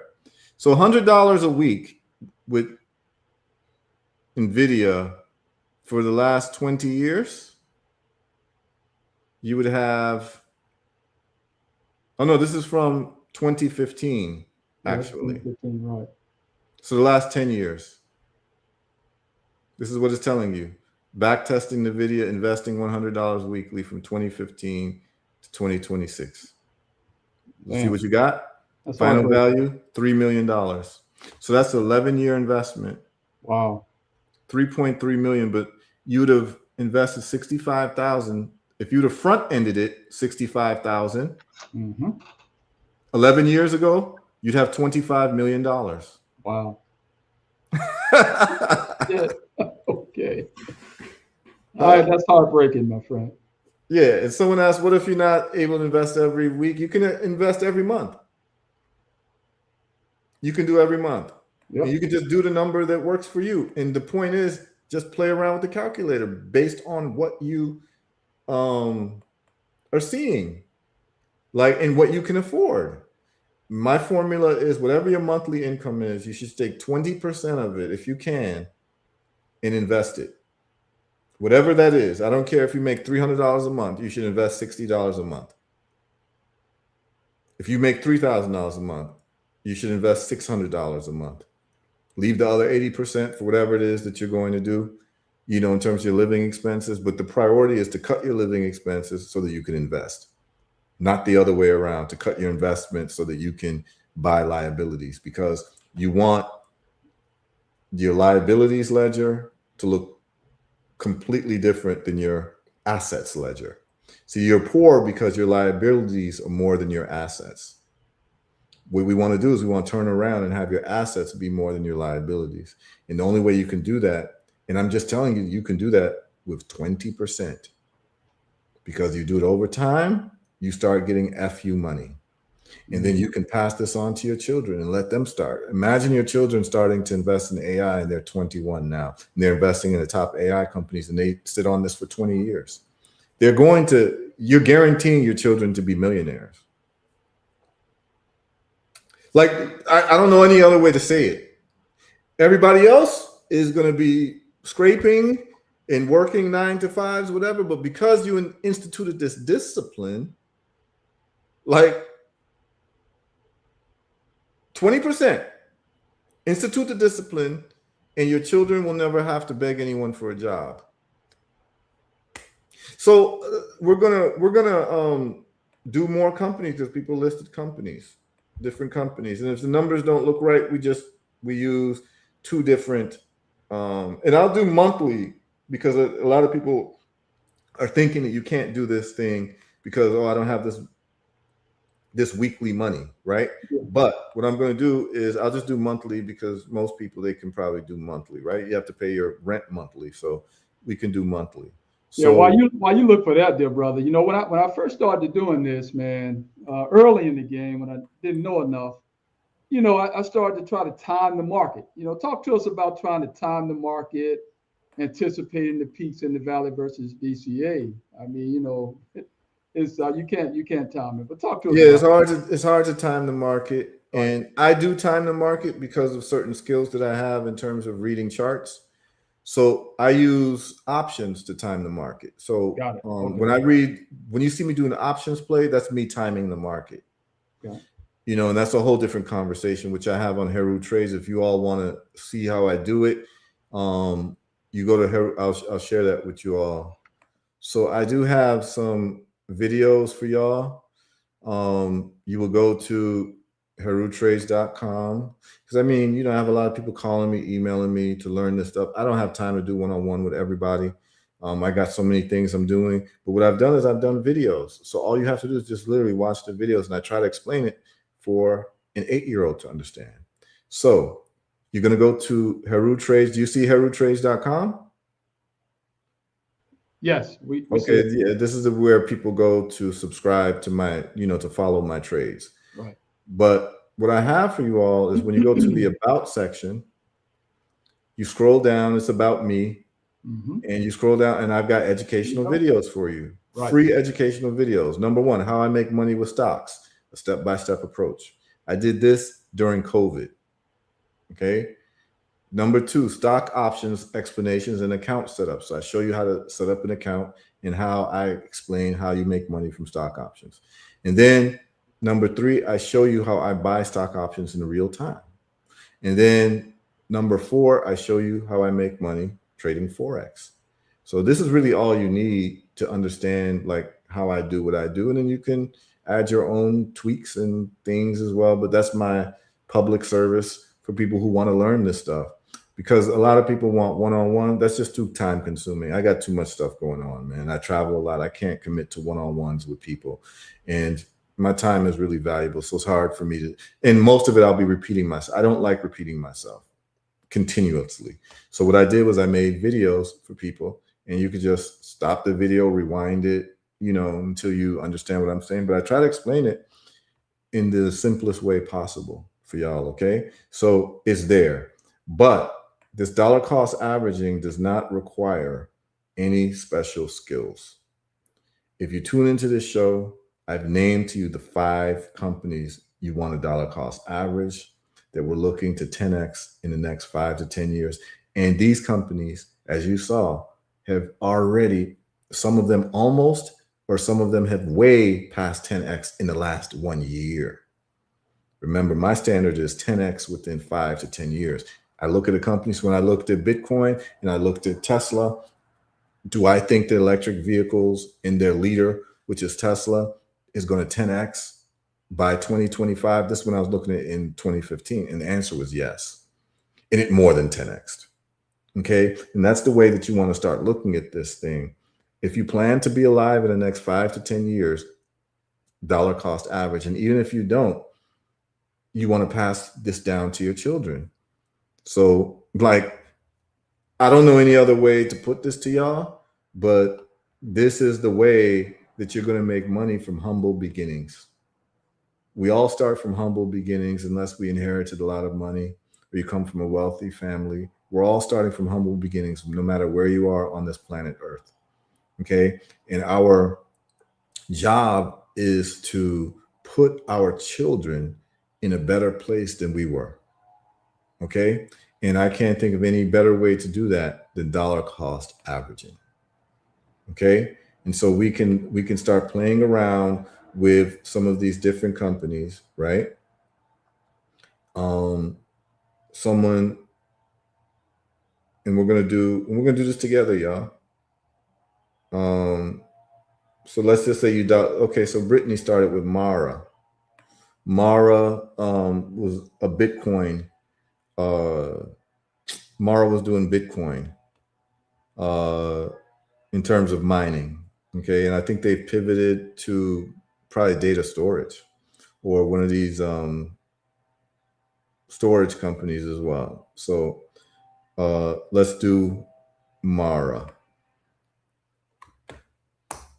Let's do since 2015. Mara, let's do refresh. Okay, let me share the screen. And you all just get these 2 stock calculators. You compare them and make sure you see the same numbers, make sure it's doing it correctly. Just cross-check it. And that is stocktitan.net. And that is also dcacalculator.org. Okay, start playing these games with your family and start seeing, man, what can we afford to do? And what could we have afforded in the last 10 years? And let's just say that we got in this since 2015 in these companies that we already purchased from, whether it's Amazon or Netflix or Google, or, you know, I'm on, if you're watching YouTube, you're a consumer of Google, right? And the consumption is literally your attention. That's how they monetize you. So you want to start asking those questions. What if I invested in Google? Because I'm on YouTube every day. So I might as well see how I can make money off of these people. So let's just put in a month. Okay. We're going to put in $500 a month. And the duration is 11 years. And starting balance, let's just say you start your 500 for the first month. And we're going to back test with real stock. And we're going to do Mara. I don't know how well Mara is doing because of the price of Bitcoin being deflated, but in the last 10 years, it's gone up a lot. So start date would be, let's just say 2015, January 2015. We're going to start January 2015, 01. Oh, it's reverse. They have month, day. Okay. Month, yeah, January 1st, 2015. Okay. Then let's do the calculations now. Let's just see if you'd have made money. So yeah, you'd have made money. So at $500 a month with Mara, Brittany, you'd be sitting on $250,000 today. $258,000 dollar cost averaging. And what we're going to do is we're going to double check that with the DCA calculator.org. So let's do Mara. Let's do $500 a month. And let's do January 1st, 2011. Just like we did on the other one. January 1st, we'll just go up a year to 2011. Okay. So that's the last. Did I do 2011 or I do 20? Let me double check the date. Make sure I get the right date. No, I'm sorry. It was January 1st, 2015. Okay. So we're going to go 2015. Make sure we get the same numbers. All right. 2015, January 01. Till today, he did $500 monthly, and we're going to pick Mara.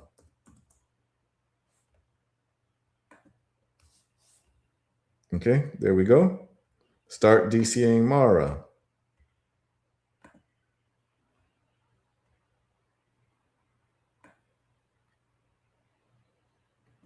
I think let's do Mara.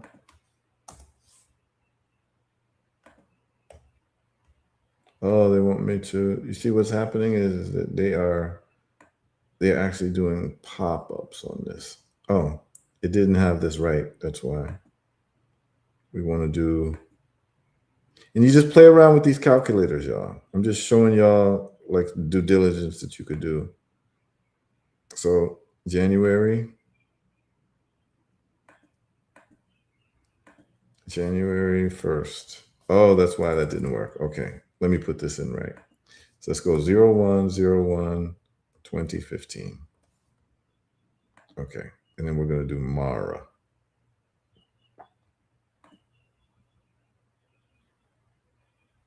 Okay, so this one is saying if you did January with Mara $500 monthly, it's saying $930,000. You'd be sitting on close to $1 million. So now what we have to find out is which one is accurate. And so I'm getting the feeling, because I'm looking at what DCA this one did last time, Stock Titan. I think this is the proper one right here. 930. I think that's it. Mara. Yeah, I believe that Yeah, I believe that this is it here. Let me just change the stock symbol and let's do Google. I want to make sure that this is actually updating properly. All right, let's do Google. GOOG. You may have a glitch. It may not. Let's see. Start DCA. Okay, so this one is not updating. I'd have to look, and I probably need to get an app. This is not updating properly. Okay, that we just proved it here. So we're gonna go with this one right now for Google. I mean for Mara. So you're looking at 258,000. Okay, let's do Google. And I'll update it as well. I might even find a better one for y'all next week.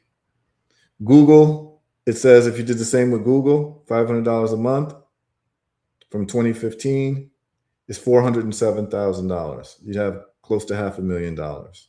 That's $500 a month, y'all. Let's do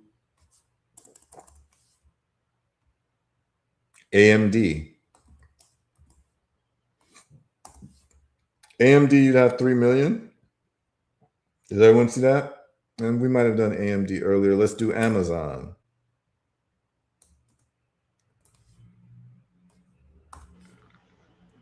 Amazon, you'd have $250,000, right? $500 a month. That's Amazon. We can do more. Someone asked for Micron. Micron isn't that old of a company, but okay, if you did $500 a month for Micron since 2015, you'd have $2.4 million. Do y'all see that? Wow, yeah, that's it. Sure. Yep. Yeah, someone says you did 100 and changed to 500. Yes, I changed it to $500 a month because people wanted a monthly. People were asking me for monthly instead of weekly because they were telling me that, you know, I can't do it every week, but I can do it monthly. So I changed it to $500 a month, as you'll see here. This is 500 monthly. You see that? Which comes out to about $125 a week. So I just did it to monthly. Okay, and I'm just picking different companies to plug in that if you invested since 2015, what you'd be looking like in terms of money. Okay, so you'd be sitting on $2.5 million with Micron. Okay, according to this one, and I would cross-check it with another calculator, and I'll find another one. And by next week, I'll have probably an app that works flawlessly. But right now, this is what we're going to work with. Okay. And people are saying they need to go lie down. They're sick. Yeah. Brittany, yeah. But you know, the system is not designed to tell us this. Okay. And that's why we're here, to tell you what the system is not going to tell you, whether it's in health or wealth. There were other companies that people asked for, and we can look at those companies as well. But the point is this. Here's the point. You can play this game all day long and just go to these websites with these dollar cost averaging calculators and think about yourself in the since 2015, what you were doing, or since COVID 2020, 2021, what you've been doing and what you could afford monthly. And then just start putting into these companies that you usually will either tune into, whether it's Google or use in some type of way, whether it's Amazon, and just start thinking about changing your relationship with these companies. You get what I'm saying? You want to, oh, wait. It was this tab. I'm sorry. This is the tab that you all should have been seeing. This is Micron. Do you see it now? 2.4 million. Are y'all able to see that? Yeah, I was sharing a different screen. So right. you'd be at 2.4 million if you put $500 a month into Micron since 2015. Okay, and it goes on and on. Like let's look at Intel. Intel, you'd have $310,000. Let's look at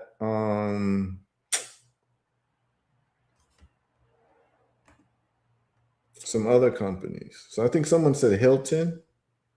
Someone wanted to look at Hilton. I think someone said Hilton. So we'll do Hilton. There's the Hilton Hotels, which is HLTN, I believe. That's not the right symbol. HLT. Yeah, so with Hilton, you'd have $300,000. Someone asked about Hilton. I believe Hilton is HLT. Okay. And so this is the homework assignment that you all have, man. Every time I'm showing you all this, hopefully you go and do homework assignment and test out everything that I'm saying. Go to stocktitan.net, go to DCA calculator and start playing around with these numbers, man. Remember, just go to back test mode and start putting in the years and how much money you put in monthly. And it should be 20% of your income, your monthly income. I'm not asking you to put in 100%. I'm not asking you to put in 80%. I'm just saying take 20% of your money that you have, and instead of spending it elsewhere, pay yourself first. Invest in what you want to do first, because this is where you're going to make outsized money. I know people who do inverse. Like, I know people who invest 80% of their money. I've known these people for a long time. They live off of 20% of their money. Okay. And they'll live like they won't buy no flashy car. And these are people sitting on $10 million and they just have a mission and they're not buying no flashy cars. You'll see them, they're wearing the same t-shirt and jeans every day.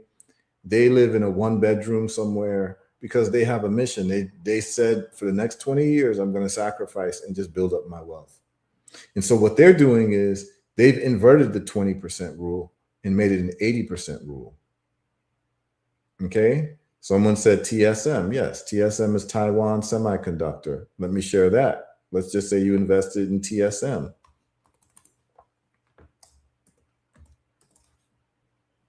And we can play these, we can do this calculator game all day long. TSM, you'd have $700,000. And that's at $500 a month.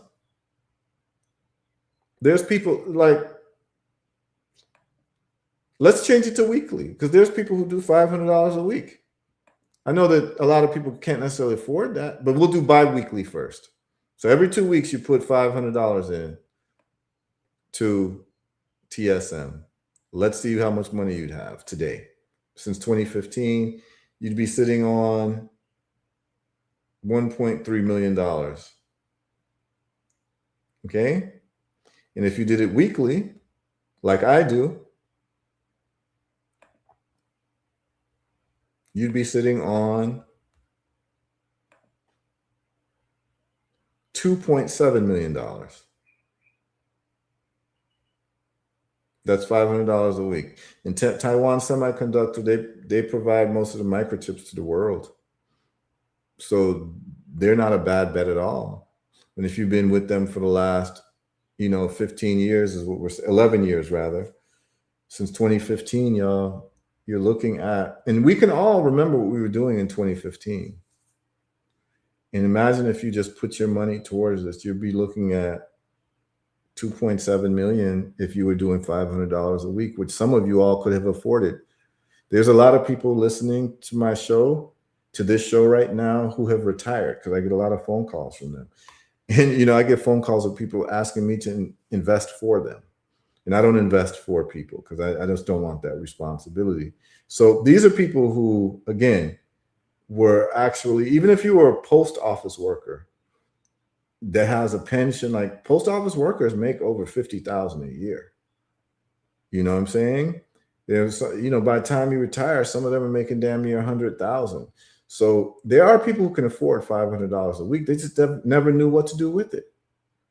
And there's people wasting $500 a week on all types of frivolous things. And if you just redirected that money towards Taiwan Semiconductor and these other AMD, you'd have about $3 million right now. And that's just what it is. And you just keep doing it and you keep doing it. And you pass it on to your children. And this is, the best advice that I could give you all. I've been doing this for some time. It's worked out very well for me. The numbers are the numbers, y'all. And what I'm telling you all is that I have now started a whole new endeavor on dollar cost averaging AI. So basically, anyone who's following me and doing what I'm saying, you're making just as much money as I'm making. I told you you're making the percentage at least, no matter what it is, if you're investing $10 a week or $100 a week or $1,000 a week, you're making the same percentage that I'm making.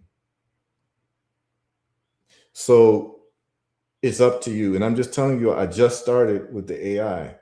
So there's no this just full transparency. So a year from now, we can check to see where I'm at. And I'll tell you the numbers. I'll share with you all the numbers because I'm doing $100 a week on 5 companies, on 6 companies.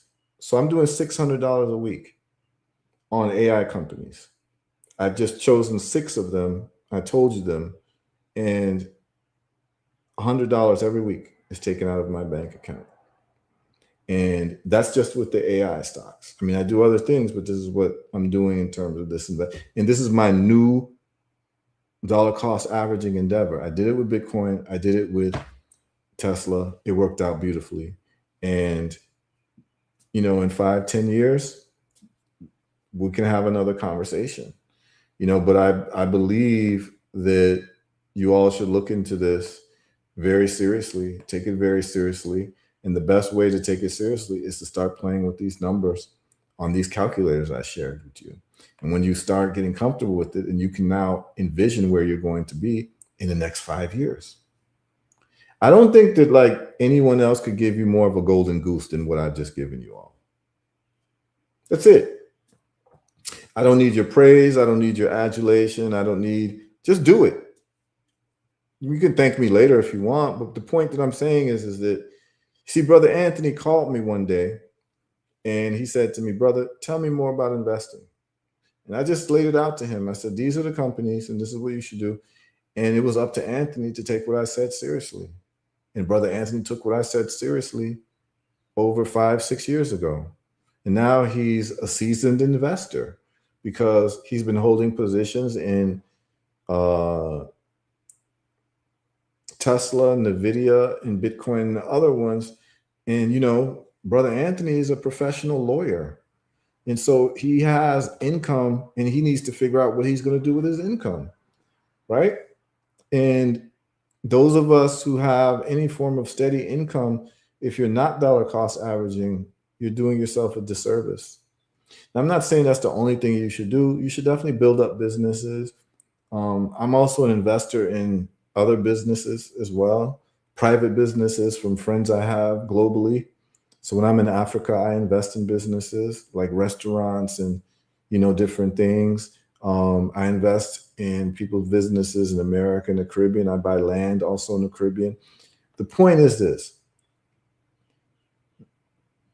All of this is fun to me at this point, but the dollar cost averaging to me is the foundation of your investment. Everything else is extra.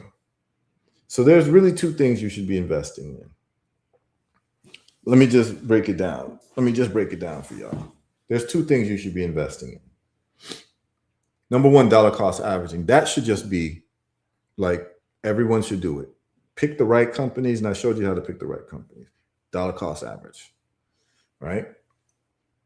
The next thing that everyone should be investing in is either your continued education in the field that you're in, so that you can get more income from that education as a worker, so you can demand more money, because you want to demand more money so you have cash flow. The increase of your cash flow increases what that 20% value is. Because if the rule is 20% investing, you want more money. See, a lot of people want to get more money from their job so they can buy a bigger house or buy a better car or this and that. But in people who understand this, they want more money so their dollar cost averaging goes up. See, that's the mind of an investor. The mind of a consumer is, I want an increase in salary so I can buy more things, right? I could buy more liabilities. Well, you want to increase your cash flow, and the way that you're going to increase your cash flow is weekly, monthly money that runs like a machine. That's your 9 to 5. But for those of us who are business owners, that's our cash flow. Our businesses is our cash flow. So you want to always invest in businesses. The businesses allow you to have what I call your own autonomy. You know, you're not having to ask anyone for a vacation. I'm just not good for that. I'm not a good employee, right? I'm a very bad employee because something in me just doesn't sit. That's why like slavery really bothers me on a personal level, because I can't imagine someone having control over my life. Like it really bothers me. Like when I was a young kid and I found out that our people were enslaved around the world, it really messed my head up. And it still does to this day. That's why I couldn't join a lot of these Hebrew-based religions, is because slavery is like sanctioned. Like, that's another conversation. Like it's actually agreed to, like that you can enslave people. And so for me, I could never be in a position where I have to ask another man or be comfortable asking another man or woman if I can take a vacation, or sometimes even ask for a bathroom break as an adult. So it just never sat, 9 to 5s never sat right with me. So I said, if I'm not going to be an employee, I better be a business owner. So I need to study business and I need to be entrepreneurial. And that's what I've done, because I'm just bad soil as an employee. It just does not sit right with me. Some people, it's okay. I just can't do it. So cash flow becomes an issue. Everyone has to solve their cash flow problem, which is you need to make more money than what your expenses are. And so your business, if you're going to have a business, and you have a job at the same time, you quit your job when your business is making you more money per month for 6 consecutive months, at least. So once you, like, let's just say you make $3,000 a week and you hate your job, but you need it to pay bills, or $3,000 a month, let's just say, and you're making, $36,000 a year.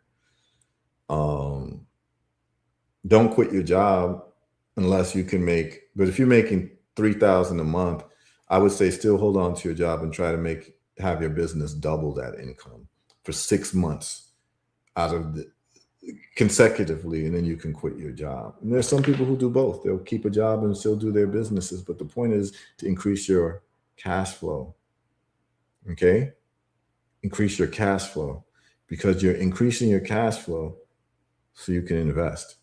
Because the investment is what's going to give you ultimate freedom. The ultimate freedom is when you can sit on the beach on a Tuesday at 11 a.m. and you don't have no worries about money or anything, because your investments are taking care of itself. This is where I'd like to see everyone. I've been in this position for the last probably 20 years of my life, where I can literally sit on the beach on any day of the week and just relax. But I don't relax per se, because fun for me is making money and starting businesses. So my idea of fun is completely different than most people. But I would love to see everybody economically free. And there's a methodology to it. It's a science to it. And because it's a science, that means that you can replicate the results.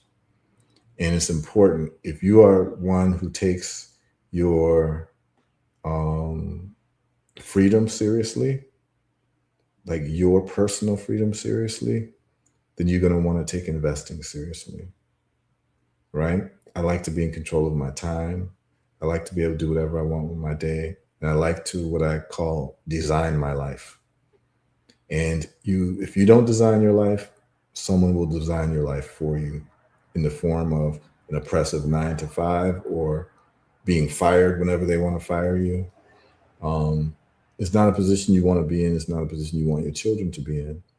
So I'm just giving you all an opportunity to look at the other side of the world and how wealthy people operate, in that you, from humble beginnings, can also become wealthy if you understand how to do these things. And I've shown you that with as little as $100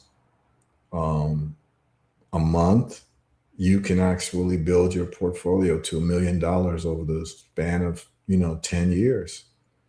$500 a month, $3 million. So it's like, if you just understand this stuff, man, and it's very unfortunate that our parents never knew this. Very unfortunate that our school system never taught us this, because most of you all who are hearing this and you're tuning into this show, man, you all picked this up from one episode. So imagine if I can teach you this in 2 hours. What the hell was the educational system doing for us for 18 years?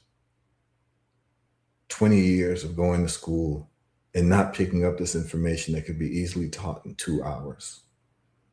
That lets you know that it's purposeful.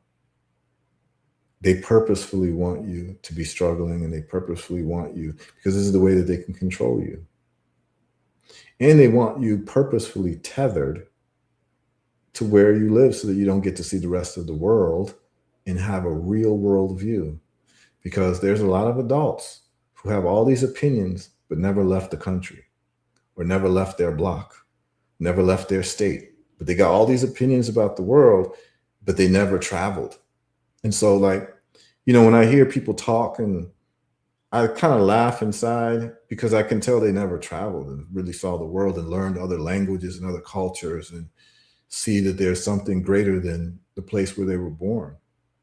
That there's actually opportunities all around the world to meet different people, to have different relationships, to learn different histories, to learn and see the earth. Because here's the deal. It's hard to say that you're from Earth and you ain't seen the earth. I'm from the planet Earth, but I haven't seen the planet Earth. And the reason why you haven't been able to is because you're tethered to your job. But imagine if you're not tethered to your job and you can actually travel and see the world. I can tell you all right now that you preaching. Hold on a minute.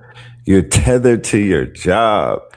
How could you be a man of the earth and ain't seen that? Talk that talk, man. Like, yeah, I mean, but most people's lives are completely circumstantial. What I mean is that you never control where you were born.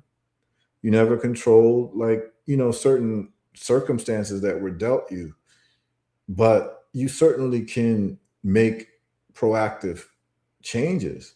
And I've met people, man, I've met people who've come from poverty, and they are completely economically free now when you sit down and talk to them. Because I've been fortunate to design my life in a way that I've lived in different countries. I was born in Ghana. I grew up in Chicago. I went to university and law school in Boston. So I lived in Boston for like 8 years, right? I lived in Miami for several years. And during that time, I lived in the Caribbean. I've lived in Jamaica. I've spent a lot of time in Barbados. I've spent time, and I spent close to a decade in the Virgin Islands. I've lived in Nigeria. I've lived in Ghana, and I've lived in Rwanda. I've spent time in Kenya and Tanzania. So I've been able to see the world. So I've been able to formulate my worldview based on real life experiences and not rumors and innuendos. And I have loving, lifelong relationships from people all over the world. And I think that that's where you'd want to be as a human being on this planet, to not limit your human relationships to your block, right? You have a very limited view of the world. And I always tell a story of when I used to live in Brooklyn. I'll never forget sitting down with some folks, and I was saying that I had to leave because I had to go to Harlem and catch the A train. So those are the us who know New York, the A train is express train from Brooklyn to Harlem, right? And I'll never forget. He was like maybe a 25-year-old kid asked me, "What's Harlem like?" This is a kid who lived in Brooklyn. He'd never been to Harlem.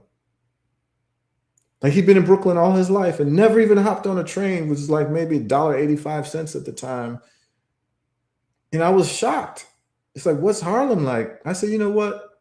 Next time I'm going to take you to Harlem with me. And we actually took this kid to Harlem. He's looking around. He's, oh, this is the Apollo. You get what I'm saying? Like this is real. That's This real. is real. So That's imagine real. that kid growing up to be an adult and has all of these opinions about the world, and he's only been in Brooklyn. But that be the one with the most opinions. That'd be the people with the most opinions. Who ain't been pat. He never saw Coney Island. Yeah, never. And it People, goes I don't think further. people be understanding that. Like, there's literally people in New York from Brooklyn that have never left Brooklyn. Yeah. My dad, I've I don't met mean to them. blow my father up, but my dad is literally 78 and he's in Charlotte. He went to Charlotte to see his daughter, to see our sister. And I think that might have been the first time that I know, me personally. He might have traveled before, but this is the first time that I know he left New York. He never left New York. I mean, he's been to Martha's Vineyard and other places, but he's never gone the opposite direction. Nope. Right. Now, imagine, let's extrapolate that. Imagine you're born in America and you never left America. But you got all these opinions. I would say percentage-wise, that would be the majority, not the minority. Yeah, especially black folks in America. Black folks in America have the least percentage of passports. They actually have passports. So that's why, like, when I hear people, and not to go off course, but this is it needs to be spoken about. There is, growing up in America as somebody who was born in Africa, growing up in America, there's so much misinformation about Africa to people in America that they just have no sense of what's really happening in Africa. And then there's people in Africa who've never come to America that don't really understand what America is, because all they can do is get a sense of America from rumors and innuendo, right? And so what has happened is that on both sides of the water, we have the powers that be propagandizing our minds. And I can tell you that one of the best things that I've done for brothers in this country is, there's one brother in particular, I'll bring him up. His name is Howard Dorsey. 2 years ago, he came to Africa with me. We were in Gambia at the time. Me and another brother, big up Kwame. This brother's from Jamaica, and we decided that we were going to start a block making factory in Gambia. So we did. And this brother, Howard Dorsey, from DC and Pennsylvania, came too. He met us in Gambia. It was his first time in Africa. And when he got to Africa, it's like you could tell his whole world opened up, because he actually saw Africa from his own eyes instead of rumors and innuendo from someone else. And of course, Howard Dorsey's looking to buy land and, move to Africa, because, he would say, this is the first time I could sleep in peace. And what a lot of Black folks don't realize is that you don't realize how much stress you're carrying in America until you leave America, where when you wake up, particularly on the continent, you feel a lot of pressure lifted from your body. And when you come back to America and you go through immigration, you feel that pressure come right back on you, because you know that you're literally persona non grata through the history of this country, and you want to go to a place where you don't feel that way. And a lot of Black people on earth, particularly in the Western Hemisphere, have never had that feeling in terms of a sense of belonging. And almost to a number, people feel that when they go back to the continent. And you should just talk to people. And the way that you're able to do that is if you have some type of income, or you've invested properly, or what have you, because most people, you have to stay where your job is. And that was really interesting, is that what COVID showed us was that you literally could work remotely, right? They had everyone reporting at work before COVID, and all of a sudden COVID happened, and now all of a sudden you can work from home. And actually, Brother Phil, Red Pill, COVID showed us the fraud of the work system, because it showed us that people actually didn't need to go to work. You actually could have worked from home, but the only reason why they had you reporting was to discipline you. And right? your sweat equity.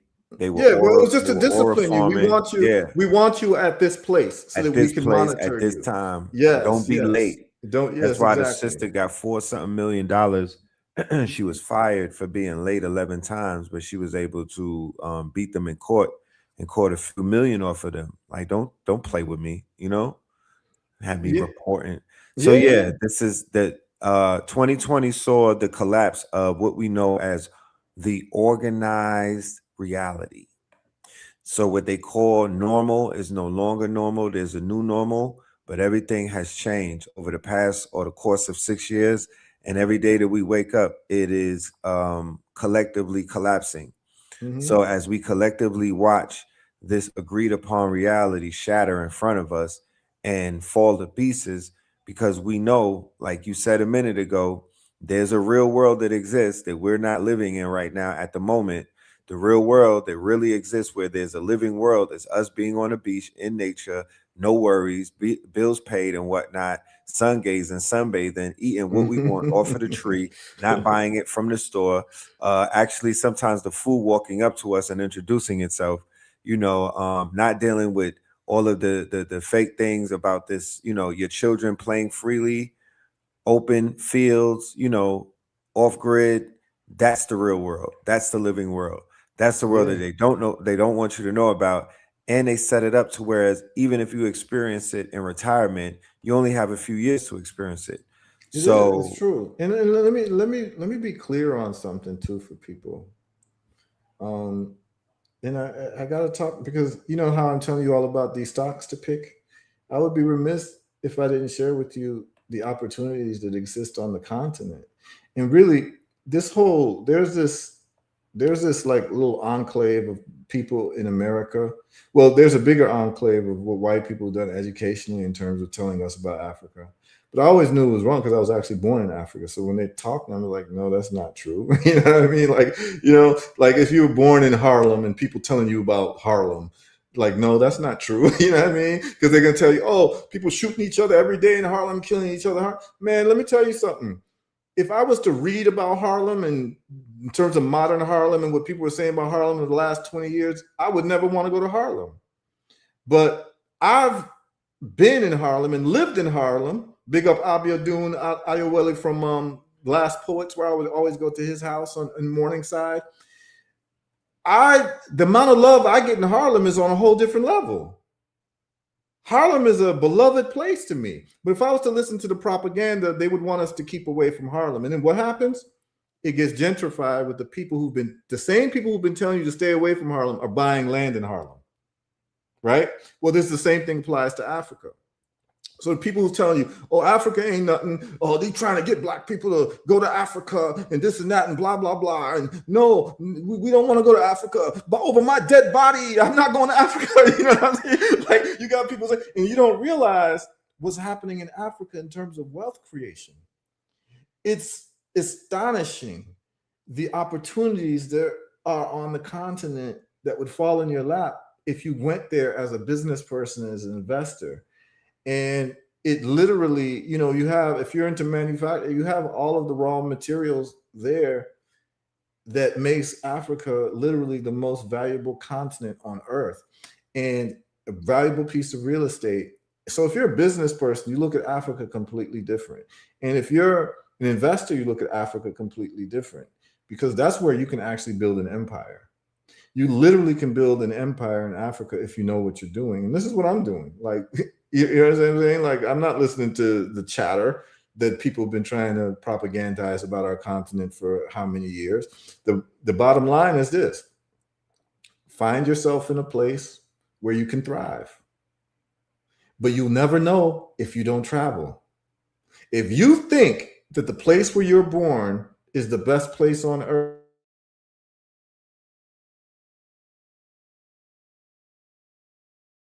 right? If you were born in Brooklyn, you think Brooklyn is the best city on earth, and you never left Brooklyn, then what is your sample size? You see, it's a trick so that we don't actually reclaim what's ours. Because here's the bottom line. There's what you call the North and the South. The northern countries are all the wealthy countries, but they don't have the raw materials. I'm not even talking about race. Look at the northern countries and the southern. The southern countries, the countries of the south have all the raw materials. The countries from the north, you know, Sweden is a wealthy country. Norway is a wealthy country. England is a wealthy country. France is a wealthy country. All these countries are wealthy, but they're the northern countries. Why are the northern countries wealthy while the southern countries, South America, Africa, are seen as developing countries? That's because the northern countries are literally leeching off of the southern countries. So if the southern countries were worthless, there would be no leeching happening because you would have nothing to leech from. So if you realize that, then you start to say strategically, these are the places I need to be to start developing myself, because all the wealth from the West or the North comes from the South. This is just facts. You know, there's no raw material. There's no gold in London unless it's been imported from the countries that they colonized. France the same way. And they have to keep doing this because they really don't have natural resources like that. So what happens when the people, which is the melanated people of the earth, which are tropical people, decide to get serious about the resources that's under our feet? The world changes. And of course, I have a master plan for this. And the point of the matter is that I want to go where the gold is, the oil is, the plutonium is, the iron ore. I want to go where the bauxite is. I want to go where all of these things are on the African continent. It's just about the African people worldwide organizing this. And if you are interested in this, then you're just going to go book a ticket and go see for yourself. And like this person said, it's true. Post break, inexperience, that weight come off me when I touched down in Accra, Ghana, in South Africa. Facts, the stress just disappeared. I did have to battle the propaganda in my mind, though, and that's real. And this person got me laughing. Cairo, the one, says facts. I think they were referring to when people were able to work remotely. Proved that actually people didn't have to show up to work. Cairo got me laughing, saying facts. They was trying to aura farming at a warehouse job. SMH had to leave. Aura farming, I like that. Is it? Yeah, bi-weekly meetings about gender and rules. Yeah, all that type of foolishness that you got to deal with at a job. You know what I'm saying? Someone wants the London event, so I'll share that one more time. Let me see if I can. I think this person is probably watching through Know the Ledge. So what I'm going to do is I'm going to share the screen, and you can just do a screenshot of the screen, and you can have the URL link. Okay. So you can just take a picture with your phone, and then you can have the URL link, because I don't think that I will be able to. Let me see if I'm able to post a comment here. I don't know if you got this. I posted it here. And hopefully it goes to the YouTube. That's the link there. Okay. Global Legacy Builders Paperform.co. And I'm going to share the page with you all. That's London, July 11th. And if you want to know more, you can just hit me up at herbalresults.net, info@herbalresults.net, and I can send you the link as well. Okay. But this is it here. We'll be at the Doubletree by Hilton in London, Kensington, 100 Cromwell Road. And it should be a historic lecture. It's looking to be standing room only. And we'll be starting at noon, and we'll be going on all the way to 6 p.m. Okay. Saturday, July 11th, 2026. Hope to see you all there. Those of you who can make it, bring your friends, your family, your grandma, all of them. They got any issues, it'll be addressed health-wise at the lecture, because most people are suffering from the same things. It's either high blood pressure, diabetes, autoimmune, or cancer, or kidney failure. It's all the same stuff, okay? And we address it. Some other people had some comments. Some really cool people commenting on this, sharing their experiences of why. Kai Wilson, the powerful Kai Wilson, a white guy told me not to go to Africa because they don't have good health care. That's so hilarious. And what people don't like in places like Rwanda and Nairobi, what they don't know is that people are doing literally health tourism in these countries. You know why? Because it's cheaper to get an MRI in Nairobi than it is in California. So you literally, or New York, you can actually book a ticket, a round trip ticket, and get an MRI in Kenya. Your price of your ticket, your hotel, and the MRI will be cheaper than your MRI in New York.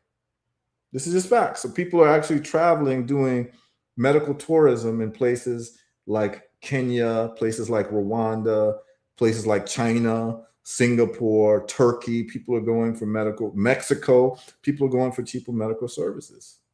You know, someone says, post break. Yep, same for me in Ghana, South Africa. The love is good. Oh, absolutely. And the only people can talk about is people who've actually exercised their passports and actually have gone to these places. Other than that, you're just talking from emotions that you've been put in your head by the forces of division, right? It's easy to divide Black folks. It's something that we've been doing for a long time to no avail, right? I told you all about Gabriel of the Prosser plantation where I was in Richmond this weekend, and I really felt that Gabriel energy. He did one of the first slave revolts in Richmond, Virginia, which he was actually partnering with the Haitians. And he had, just like Denmark Vesey, because at that time the Haitian Revolution was popping off in the 1800s from 1791 on. I talked about that extensively. People don't understand that we've always cooperated with each other, but this division has stopped us. And there were two people who snitched on him because they believed in division of Black people. Like, you know, you work at this plantation, I work at that plantation, you this, you're that. And so I'm going to tell on you, basically. And I'm going to side with our white slave masters. And those two names was a guy named Tom, Black man named Tom, and a Black man named Pharaoh. They're the ones who snitched on Gabriel Prosser. And then when you look at Nat Turner, there's people who snitched on him too. We can say their names too. And then you go to Denmark Vesey, snitches again. And these were people who did not believe in Black unity or Black liberation. And these people still exist today. Just like when I talk about, some of these concepts, now you're going to have people chime in and talk about, separation in some type of way. These forces always exist, but the ones who want to unify are the ones who make history in a positive way. The ones who want to divide are the ones who became the historical enemies of our people, like Tom and Pharaoh and these guys who snitched on Gabriel Prosser when Gabriel Prosser was working to unite us, because he literally had 1,000 Black folks ready on August, I think it was August 30th, 1800. But it was a big rainstorm, and it set things back, and he got snitched on. Okay, so unity is the key. Anyone who tries to divide, just understand that they're going to zero. As a mathematical concept, division seeks to go to zero. Multiplication is gone through unity. The unity of numbers and the combining of numbers goes to infinity. So if you want infinite power, infinite influence, infinite strength amongst your people, you unify. If you want to go to zero, you divide. That's it. Okay? I don't know how many times I got to tell people this, but that's just what it is. And we can go over all types of historical examples. The division of Black people is easy. It's low-hanging fruit. We can divide ourselves based on religion. We can divide ourselves based on national origin, the place where we happen to come out of the womb of our mothers. We can divide ourselves based on what? Zip codes. We can divide ourselves based on skin complexion. But just understand, the rest of the people on this planet look at all of us the same. Whether you're a Black person from Australia, you're a Black person from New York, you're a Black person from Accra, you're a Black person from England, you're a Black person from France, the rest of the world sees us, looks at us, and treats us accordingly to how they feel about Black people. They don't care where you're born. They don't care about your religion. They don't care about none of that. So, for us to think that we're better than each other because of where we were born and all of these conversations that take place, it's a fool's errand. And I welcome you to it, and good luck. But over here, we're talking about universal unity, period. Okay? and that's just what it is. You don't like it, you don't like it. I don't care. So this is what we're gonna keep doing, letting you all know how we're coming up. We're going to talk about some of these opportunities on the continent and in the Caribbean. We're going to look at the Caribbean stock markets, the African stock markets. We're going to look at real return on capital. There is a great investor, and I'm going to play that. Like, there's this investor. He's a very successful man. He's a white man. And he said that in all of his investments in the last 10 years, his greatest return on capital has been his African investments. And I'm going to let a white man tell y'all, because there's some of us who love to hear things come from white men as validation. Like, because if you don't want to hear it from me, I'll let a good white source tell you about the power of investing in Africa. And I might share that next week. And I'm doing that because of some of the comments that I'm seeing. Anytime I bring up Africa, I start seeing words like delineation and, oh no, you're bringing up Africa and this and that. And I want you all to hate me. Those of you all who have that position, please hate me, because I know where I'm supposed to be in terms of where we're going historically. And people like you are supposed to hate me. If you hate Africa, you're supposed to hate me. If you hate the unity of Black people, you're supposed to hate me. And I thrive off of that hatred. And then I thrive off of the love of those of you who understand what our mission is supposed to be. Because what happened to us was a global decimation. And we're only going to solve our problem through global unity. You know, Jewish people don't care where you're born, right? You either support Israel or you don't. They don't care if you were born in, Paraguay or Uruguay. They don't care. If you're a Jew, you're a Jew. And that's how they unite. I don't agree with what they're doing, but they're a very unified force, and they don't divide themselves based on national origins. So I don't know where Black people thought that was like the thing to do. But, good luck to y'all who have that position, man. It is what it is. The majority of us are going to keep doing what we're doing to make sure that Black people worldwide are empowered and able to actually bring value to our children, because no one cares about where you were born. Chinese people don't care where you were born if you're Black. They don't care where you were raised. They don't care if you listen to hip hop or reggae. They don't care if you they don't care if you eat chitlins or you eat fufu. They don't give a damn. They treat you accordingly because you're a Black person. And it's like some of us just can't wrap that around our heads, that like the whole world perceives you a certain way, but you want to perceive yourself another way, right? That's that Caitlyn Jenner syndrome, right? You perceive yourself as a woman, but the whole world sees you as a man. You understand what I'm saying? So I'm not playing any games with y'all.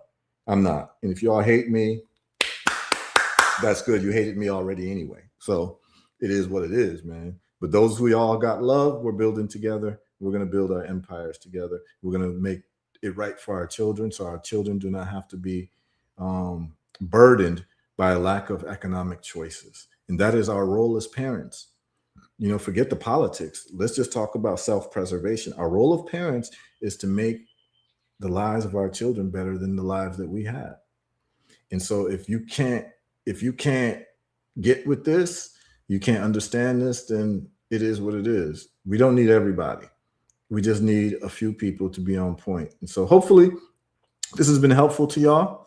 I know I kind of, waxed a little bit poetic and went on a little diatribe, but, I see certain things and it sets me off, man, because I understand what losing looks like and I understand what winning looks like.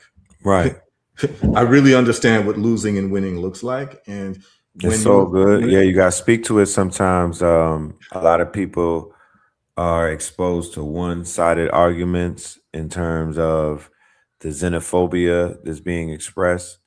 And, there's some rightful arguments taking place about abuse on both sides. However, I like to focus on the solutions.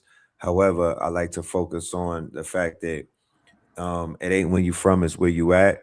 You got to get out there and move around and see how the world reacts to you. I went to South America. I moved around with love in my heart. I moved around with knowledge in my heart. I moved around with awareness in my mind. I knew where I was at. I studied where I was going. And, I was one with the community. Wherever I was at, I was one with them. I wasn't going against it. I wasn't all mad that I was there.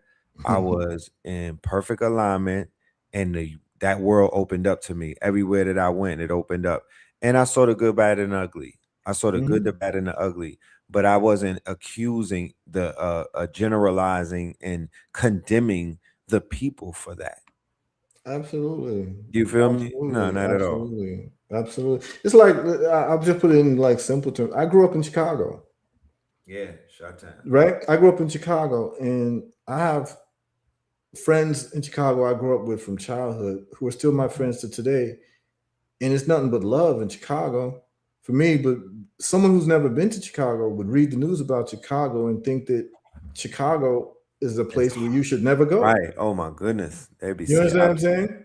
That's because the people never traveled to Chicago and they've never been to Chicago. So their ideas about Chicago is based on rumors and innuendo and marketing propaganda to make you not go to Chicago. And what you're going to find out is whenever you see these things, that's when the economic predators come in and start buying land for cheap. This happened to Detroit, where they told you stay away from Detroit. Stay out of People, Detroit. investors were able to buy whole buildings for like $10 in Detroit. Right. They were blind. $10. Right. But they told you to stay out.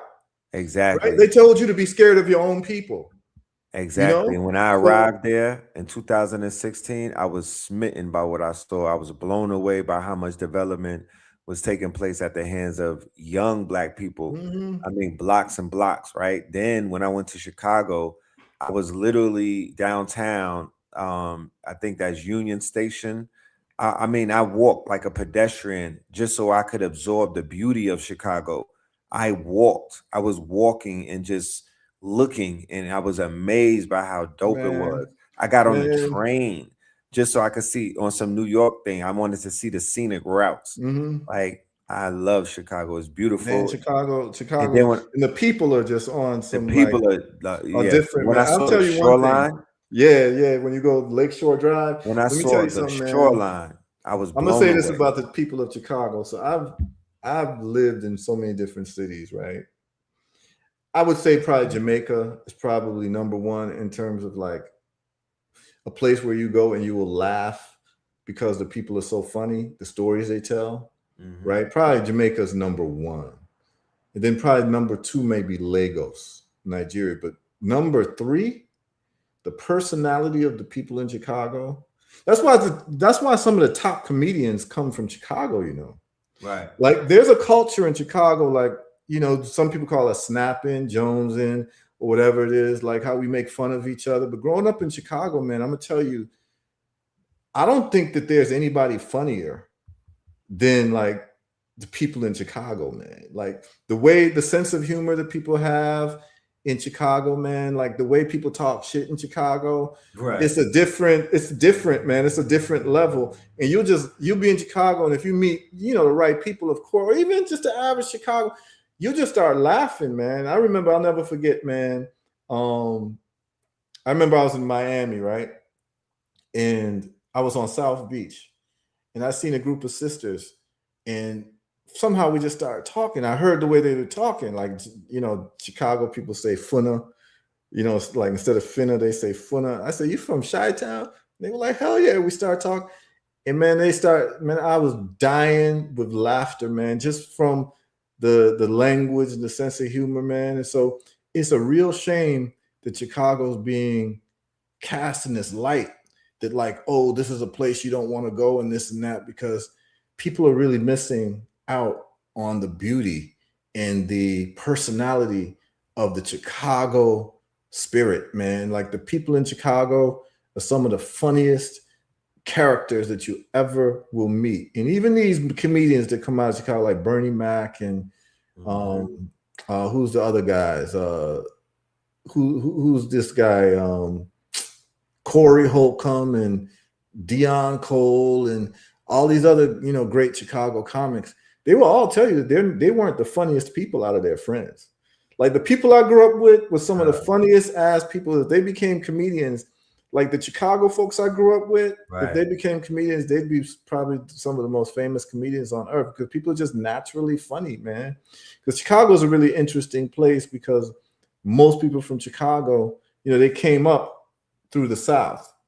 I mean, most black people came up through the South, but it's actually quite recent when when they started doing factories, right? So most of my friends I grew up in Chicago, their grandparents were all in Mississippi or Alabama. So every Right. summer they would always go to Mississippi or Alabama. So the Chicago accent is a mix of a city accent and a country accent. So it's a real interesting thing, right? But like the slang in Chicago, you know, the word mug is a word, you know, like it's cold in a mug, it's hot in a mug. You know, like Chicago, Chicago. Sure. Yeah, they got slang out there Oh unparalleled. yeah. I mean, New York got slang too. You know, New York is a whole different beast, man. But yeah, Chicago doesn't get enough of credit for the people there and the beauty of the personalities of Chicago, man. And so when I hear about Chicago and people speak bad about Chicago, I always ask them, "Have you been to Chicago?" And they'll say no, and all they're getting is like drill music and, you know, hearing about this person getting shot and this. And I'm like, that's not Chicago. It happens, but that is not what Chicago's about, man.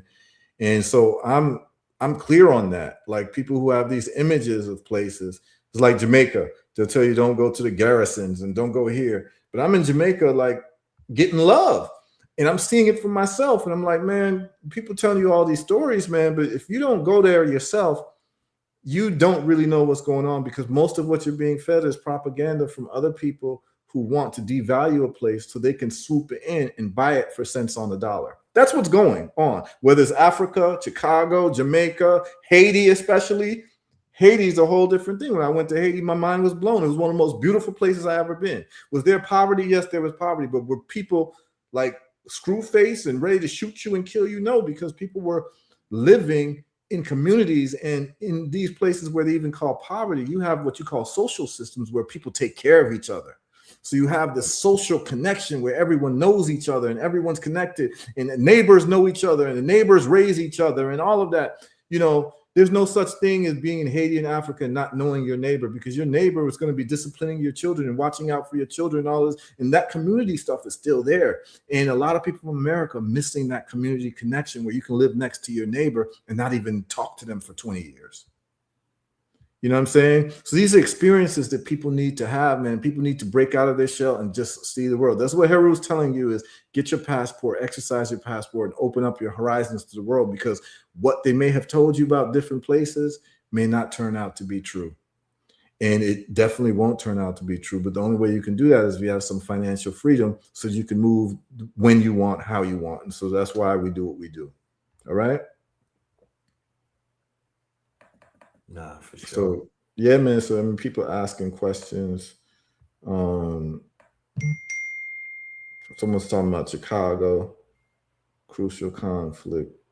Chicago native told me the culture groomed themselves from legit to talk shit. Yes, they pride themselves on being able to talk shit back and forth with your mama jokes, and you get up and yeah, that's Chicago, man. Chicago's a special place, man. When I grew up, my childhood there, I had one of the best childhoods growing up in Chicago. You know, it prepared me for the world. And I got nothing but love when I think about Chicago, man. The people of Chicago, the average person in Chicago is a great personality. You know what I mean? So enough respect to Chicago. Someone said the Caribbean, Heru, you need to travel to the Caribbean Antilles. And so what I'm going to do is I'm about to ask what islands are in the Caribbean Antilles, because I probably have been there, but Caribbean Antilles. I mean, I got a little time. I'm having some fun. So I just want to see the island countries that are considered the Caribbean Antilles. What are we talking about? Well, they have the Greater Antilles, they have the lesser. So the Greater Antilles is Cuba, Hispaniola, which is Dominican Republic and Haiti, Jamaica, Puerto Rico, Cayman. So I've been to Puerto Rico, I've been to Jamaica, I've been to Haiti, and I've been to the Dominican Republic. I've not been to Cuba. I think this person was talking about the Lesser Antilles, what they're calling the Lesser Antilles. That's St. Kitts. So St. Kitts is the first Caribbean island I've ever been to. You know what I mean? I was invited there when I was a poet. Big up Ras Zambo. Ras Zambo was the leading figure of the Rastafari House of Nyabingi, who invited me after he heard my CD to come perform at Black Liberation Day or African Liberation Day in St. Kitts. And that was the time when this was in the year 2000. And this was before September 11th. So you could literally travel to the Caribbean just with your driver's license. You didn't even need a passport. So I went with my driver's license, St. Kitts. That's the first place I've been. And just for the men, you know, here, just to tell y'all, some of the most beautiful women that I've ever seen, natural beauty, Black women, natural beauty with no makeup, was in St. Kitts. I couldn't believe my it. grandmama from, bro. Yeah, my mother's mother. Yes, Okay, sir. yeah, it's very beautiful, beautiful people in St. Kitts. Someone saying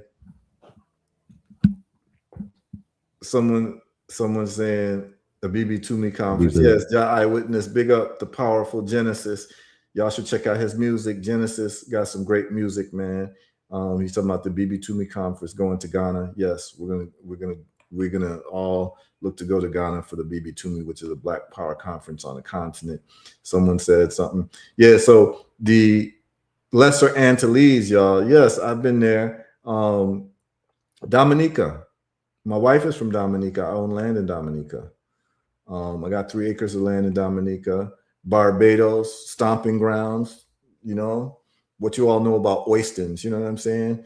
I used to hang out in the parish called Christ Church in Barbados, and go walk to Oistins, man, where they, you know, they do live cooking there. And big up to all the family in Barbados. I spent a lot of time in Barbados, performed a lot in Barbados as well when I was a poet, and I love my people in Barbados as well. I got long life relationships and friendships in Barbados. So yeah, I've been to the Antilles, y'all.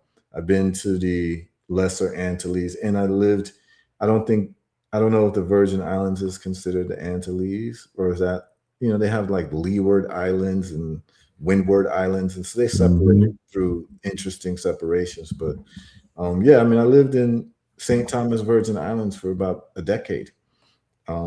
Big up to the VI Massive, you know what I'm saying? You go to the VI. Yeah, man. So yeah, I've been to a lot of these places, man, and spent a lot of time and have meaningful relationships with people there.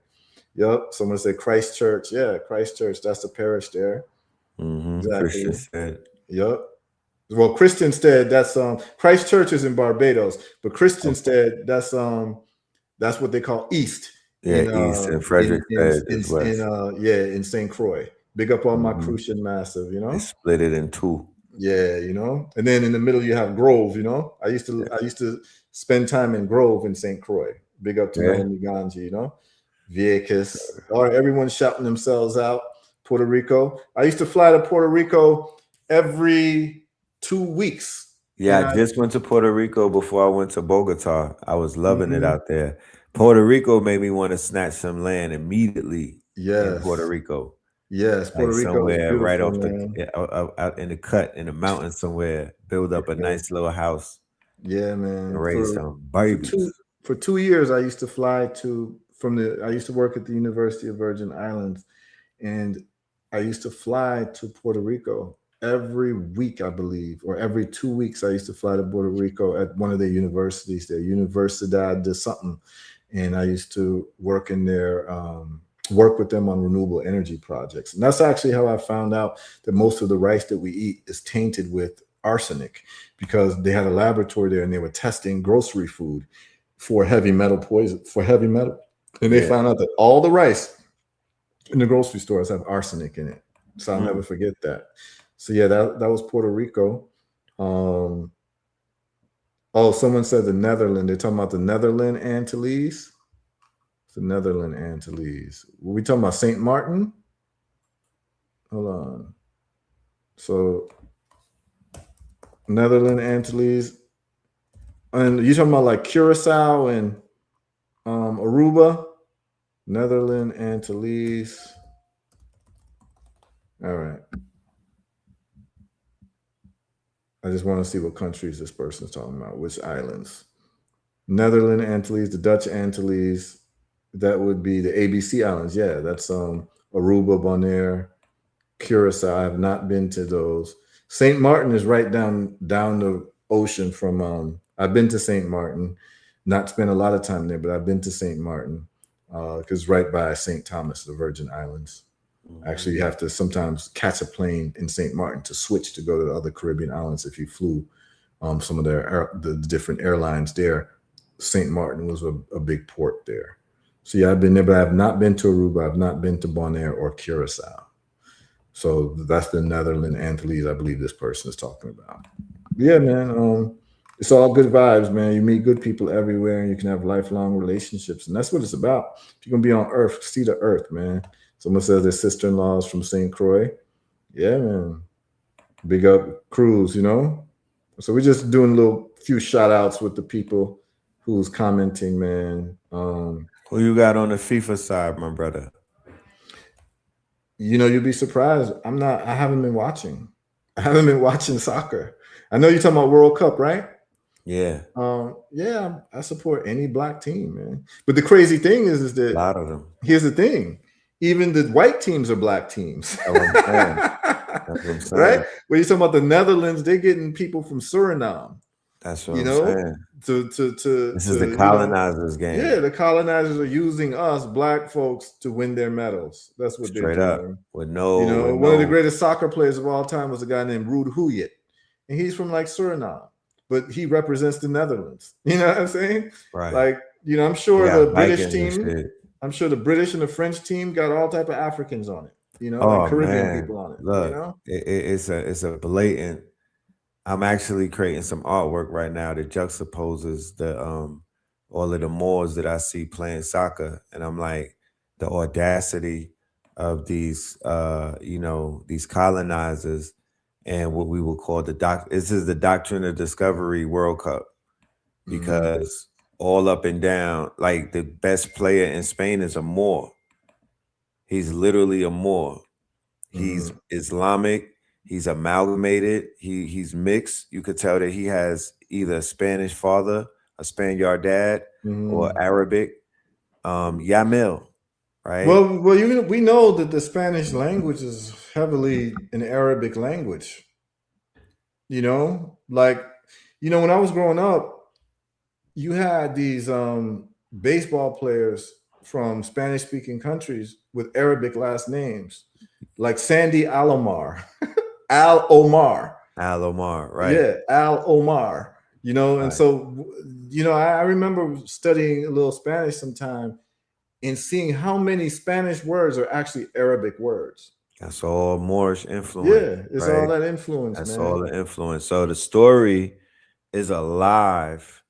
It's only waiting for someone to tell it. Black Moroccan, right? So yes, the Black Moroccans, you know, you have these Moroccans and whatnot. That whole history of North Africa, Morocco. When you talk about the history of Morocco, when it has to do with the Moors, how the Moors claim the Moroccan flag, all of these things are beginning to surface. So this is going to be a great summer for storytellers. Yeah. Do not rest on your laurels. Don't wait. There's nothing to wait for. Everything is taking place at once. Tell the stories now. Get in front of it. Don't allow someone to get in front of your story. Take full advantage. Create intellectual property. Create installations. You know, use your knowledge. You are in a like, if this was on a soccer field, you are in an advantage over less seasoned players, because a lot of y'all been in school. You've been learning this stuff over the years. So I would say now's the time to strike. Yeah, definitely. I know that in Spain, I want to go to I want to check out Alhambra Palace, man. Yeah, I looked do at the too. architecture, and it's just beautiful, and I want to look at it. And there's a lot of comparisons. And in Morocco, they have this, like, I think it's the Blue Mosque there or something. There's some Blue beautiful Mosque over mosques that there. they have there. And then if you go farther south into Senegal with the Maurides, they have Touba.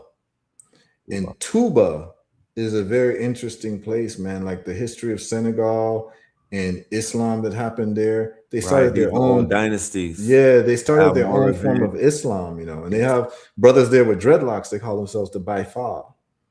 You know, like if you have dreadlocks in Senegal, they think you're Baifal.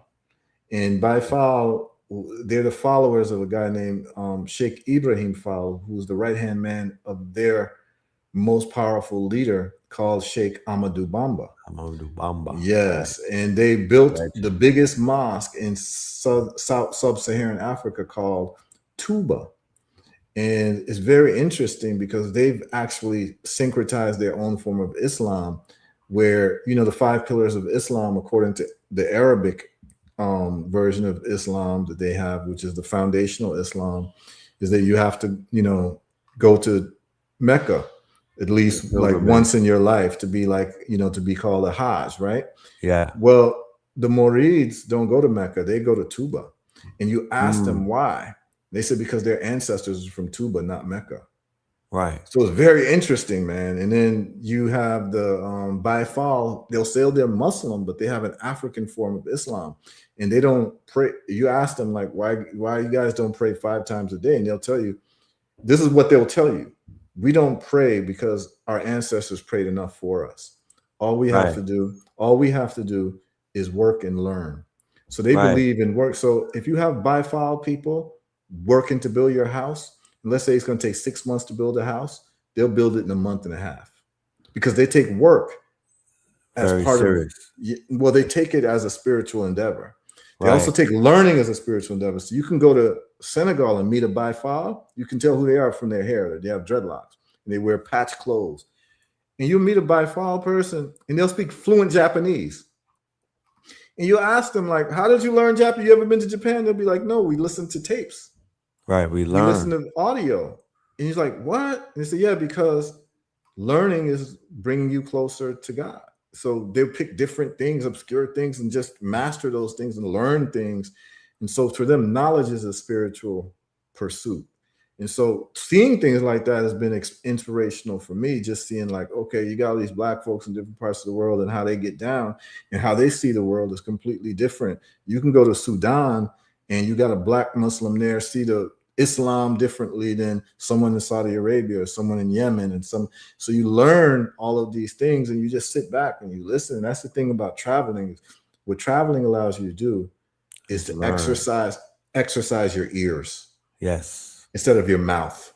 Yes. Right? Where you get to listen and take in and understand that people got a whole independent history outside of the history you've got in a different part of the world. And the world has been ticking and moving in ways that you have no idea about.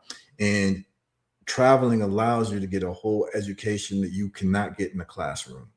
So, you know, it's important for people to see different parts of the world, make different human relationships before you get some type of dogmatic view of what life really is about. Because if you ain't seen the earth, it's hard to say you're from the earth. You know what I'm saying? Yeah, man. So, yeah, this is outside, but you know, the wealth thing that we talk about, there's wealth more than money. There's wealth of experiences. There's wealth in freedom. There's wealth in, you know, liberating yourself and all of that, man. So it's like, you know, when we talk about wealth, it's more than just money, you know. And I think you wanted to add something to the stage. We got something going on. Yeah. Okay, I'm adding this one right now where it says Moorish royalty. You want to talk about that? Yeah. So, like I was saying earlier, I'm creating a whole visual campaign to highlight the Moorish ancestry that is taking place on the world stage. I'm gonna use FIFA as the blackboard, right? And I'll be able to tell the story of the Moors through AI. I'm gonna go future, I'm gonna go history, I'm gonna go presence with it. So I'm gonna go back into the 14, 15, and 1600s. Then I'm gonna give them 2026, but then I'm gonna also give them 2030 when Africans learn about their Moorish legacy and the multiple dynasties. Right? The multiple dynasties. And I'm going to use one of their best players to basically tell a story that they can't run from now. Because now he's on the grand stage. Now, this is how you control the narrative. You snatch the narrative and tell a true story that they can't deny. They will want to deny it to anybody that's ignorant, but anybody that looks at him, he's that you know what you're looking at, right? You know what you're looking at. On Tuesday, next Tuesday, can you click on the next flyer? We have an event in Atlanta called Techno Bowl featuring me and the good brother Spin City. And I'm going to be teaching our brothers and sisters how to utilize all of the hot button topics. Because if we're going to do some dollar cost averaging, ladies and gentlemen, we should create some recurring assets that could help us with recurring funds every day. If we're going to take $100 a day and put it into these stocks, then I can help you create assets that will generate $100 a day. So right now we have the Knicks, that's still going crazy. We got FIFA 2026 going crazy. USA is turning 250. Michael Jackson, along with a few other things that are trending. I want to show you how to make money every day using AI tools, how to use AI video, how to use AI images. We do not have to sit around anymore and wait for anybody to do something for us. Play this video real quick. Shout out to my Imaginarium. I'm actually going to be doing a live inside of Imaginarium so we could talk about this income stream because summertime has started. So I'm calling this summer school. I want to get money every day. It's right here. How to use the AI. Time to start. You know, we have the goal. The goal is average. So now that we got the goal, now we know what selling these. We're gonna be creating these assets to generate funds on a daily basis, and we could also get we could also close accounts every day. We could also run down on brands, influencers, and we could secure $5,000, $10,000, $50,000 accounts with different businesses using the tools that we have available. So let's get busy, y'all. This is the video you're talking about? This is just one video. This is just one video. This is going viral. FIFA, right? So what I'm doing with these videos is that I'm geo-targeting the places outside of America where FIFA is big, like Mexico, Japan, North Korea, things of that nature. And then you know what I mean? There it goes. Technobowl IRL. Technobowl IRL. Next Tuesday, I will be in the building. Spence City will be in the building. We're going to be doing this live, but we're also going to be doing it online. I'm going to be teaching my people how to monetize AI right now. This picture alone, ladies and gentlemen, I've created this picture and I've sent this picture to Printify. What is Printify? Printify is a company that basically makes t-shirts, they make posters, they make framed artwork, they make blankets. I'm taking these art and I'm creating pictures, I'm creating t-shirt designs, I'm creating cups, thermal, you know, the thermals and whatnot. I'm creating posters for the summer. All of this is being monetized, ladies and gentlemen. Whatever's booming right now, I could put your image, I could put your product in front of an audience. We know how to do online marketing. We have Spence City, who is an expert in it. So yeah, I just sit back and make bread. I make designs that make money all day. So the money that I'm making all day, I'm able to now dollar cost average that money on a daily basis because this is an income stream that this is not even my bill money. This is my dollar cost average money. Yes, you feel me? This is my DCA money, bro. Talk, Red Pill, talk. This is my DCA money, and but Red Pill. Just hold on for a second, right? Yes. Can you imagine if we're able to create this culture where DCA becomes part of the culture, just like, I don't know, whatever slang is popular or whatever people call popular, but it becomes something that is embedded with us as a people, the dollar cost average, and this becomes a thing for us, like as a people, then we would have done a great job, man. Oh man, but we're gonna do it now because, like you said, there's no better time than the now. Ladies and gentlemen, lock in. It's summertime. We ain't gonna be doing this every other day. We really got to do this every day. We don't have nothing else to do but to get to the bag at this point. All you need is an hour a day. Don't consume yourself or over-consume yourself and become manic or anything. Give yourself an hour or two of lining up the dollar cost average, find those 5 stocks that you really are feeling and whatnot, and then lock into 5 different income streams. Give that 1 hour to 2 hours of your energy. You have the automations, you have the tools, you have the workflows. Tap in with us. We're on school right now. I'm gonna drop the link so you could join school, become a member. We have students that are teaching. I mean, it's not just me. I have master students right now. They will show you how to get to it. They will show you what to do. They will show you how to create these assets and how to monetize them. We'll put you inside of a group called a pod, and we'll work together. This is not hard. And matter of fact, later on today, I have a workshop called Get Money with the good brother Hit Sayu, and we're showing you another way to get money with GitHub. So I don't have time to sleep right now. Yeah, Brother just said DCA. He gave us the play, the 5-year run. We could just run it up for 5 years. We don't have to, you know what I mean? We don't have to be short-term focused and whatnot. We could run it up for 5 years, and then we could also create another income stream where we're taking care of our bills, our right now, things that are in front of us. But we need cushion. We need cushion. And what is the cushion? The cushion is the DCA.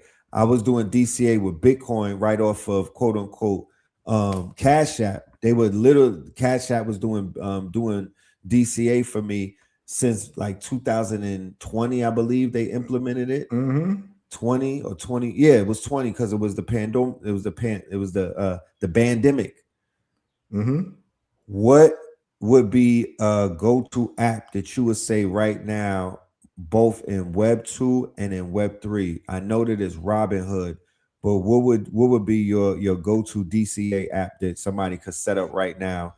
Set it up to either their probably the easiest their one. Agents. Yeah, the easiest DCA app is Cash App. Okay, that's the easiest one to do.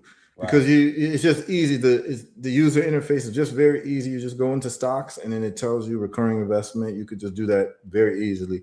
I like Robinhood because I like the charts on Robinhood. I'm able to do more on Robinhood. I get more insight on Robinhood. It gives you better metrics on Robinhood in terms of like the performance of the stock. It gives you more details on the stock, those types of things.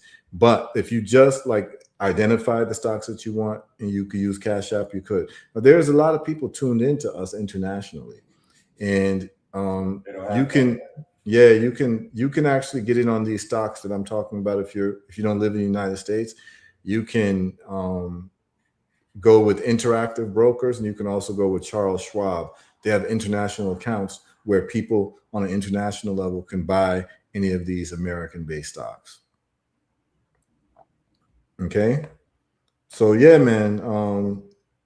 I see you starting to really start articulating this DCA, my brother, Red Pill. So bro, I'm hoping that you play a role, right? You know, because you got a way with words, man. You coin phrases very well. You know what I'm saying? Because I still tell people it's leg day. You know what I'm saying? That's right. Keep that going. These are mantras, my brother. Yeah, these are mantras man. to break the spell. Yeah. I use the word. First there was the word. I use the word as a sword. So in front of the word is you put the S and it becomes the sword. Right? Yeah, so man. As you was talking today, I wrote down 4 ideas because you know my wheels are turning. Dollar cost average for dummies. Yeah. But I don't like to call people dummies. Right. Dollar cost average for whales. Right. Y'all can run with my idea. I'm going to Amazon real quick. You know what I mean? Show you how to become a whale. Yeah, because everybody been doing calculator. Baby Shark for too long, but nobody want to have a conversation on how to make a whale. If we had more Moby Dicks in the community, we would be in a better place. Right. Because that's literally the people that are moving things around in the world right now. It's a whole whales moving in units. Right. No, man. I mean, I like it. I like your use of words. It catches on in terms of how the mind syncretizes information, man. So no, but like if you're able to make DCA a thing in our vernacular, man, you'd have done a lot for our people, man, because little children should be knowing what dollar cost average is, right? Because it's the safest way to become a millionaire. Look, right? The brother said dollar cost Africans. No. Dollar cost. That's a ball. Yeah, that's a bar. That's a bar. And that's Jah Eyewitness too. That's the good brother Genesis. Now, let me tell you all about this brother. And probably we should have him on this show one of these times, brother Genesis. Genesis is actually one of the smartest human beings I know and have met. And I don't just say it lightly.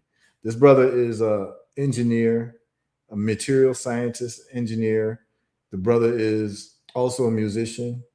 The brother is also a master of intellectual property and copyright registration and how to get money through your intellectual property. He has a whole business for that.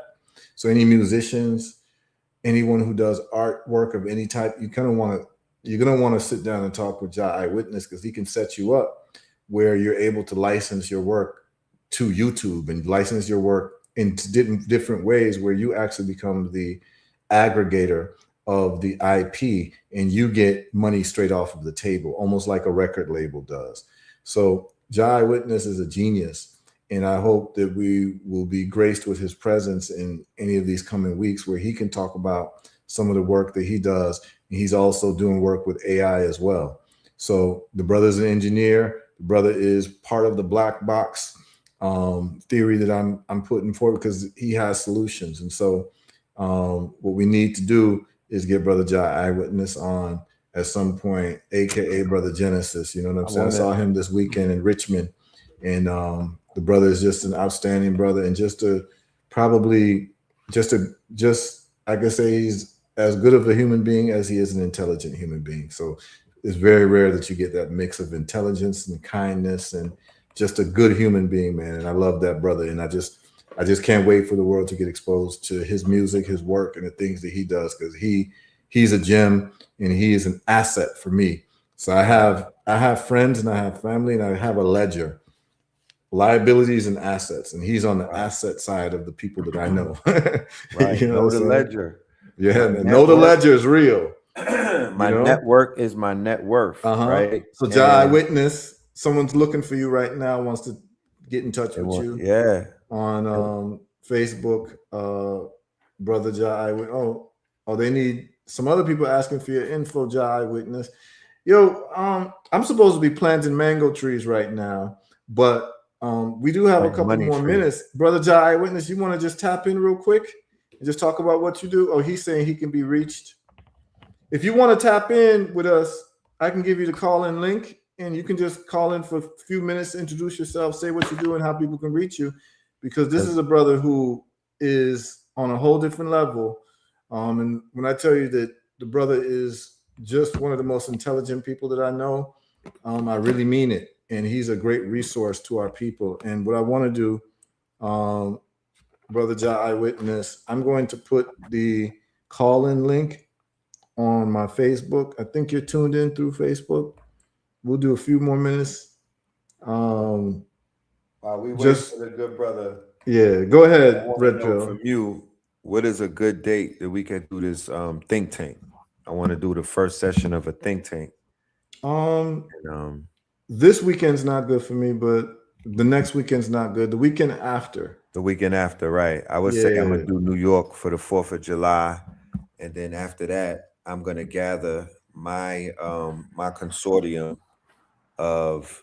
I'm gonna invite people during the African Arts Festival, which should be about 3 or 4 days. I'll be networking out there. We'll be performing.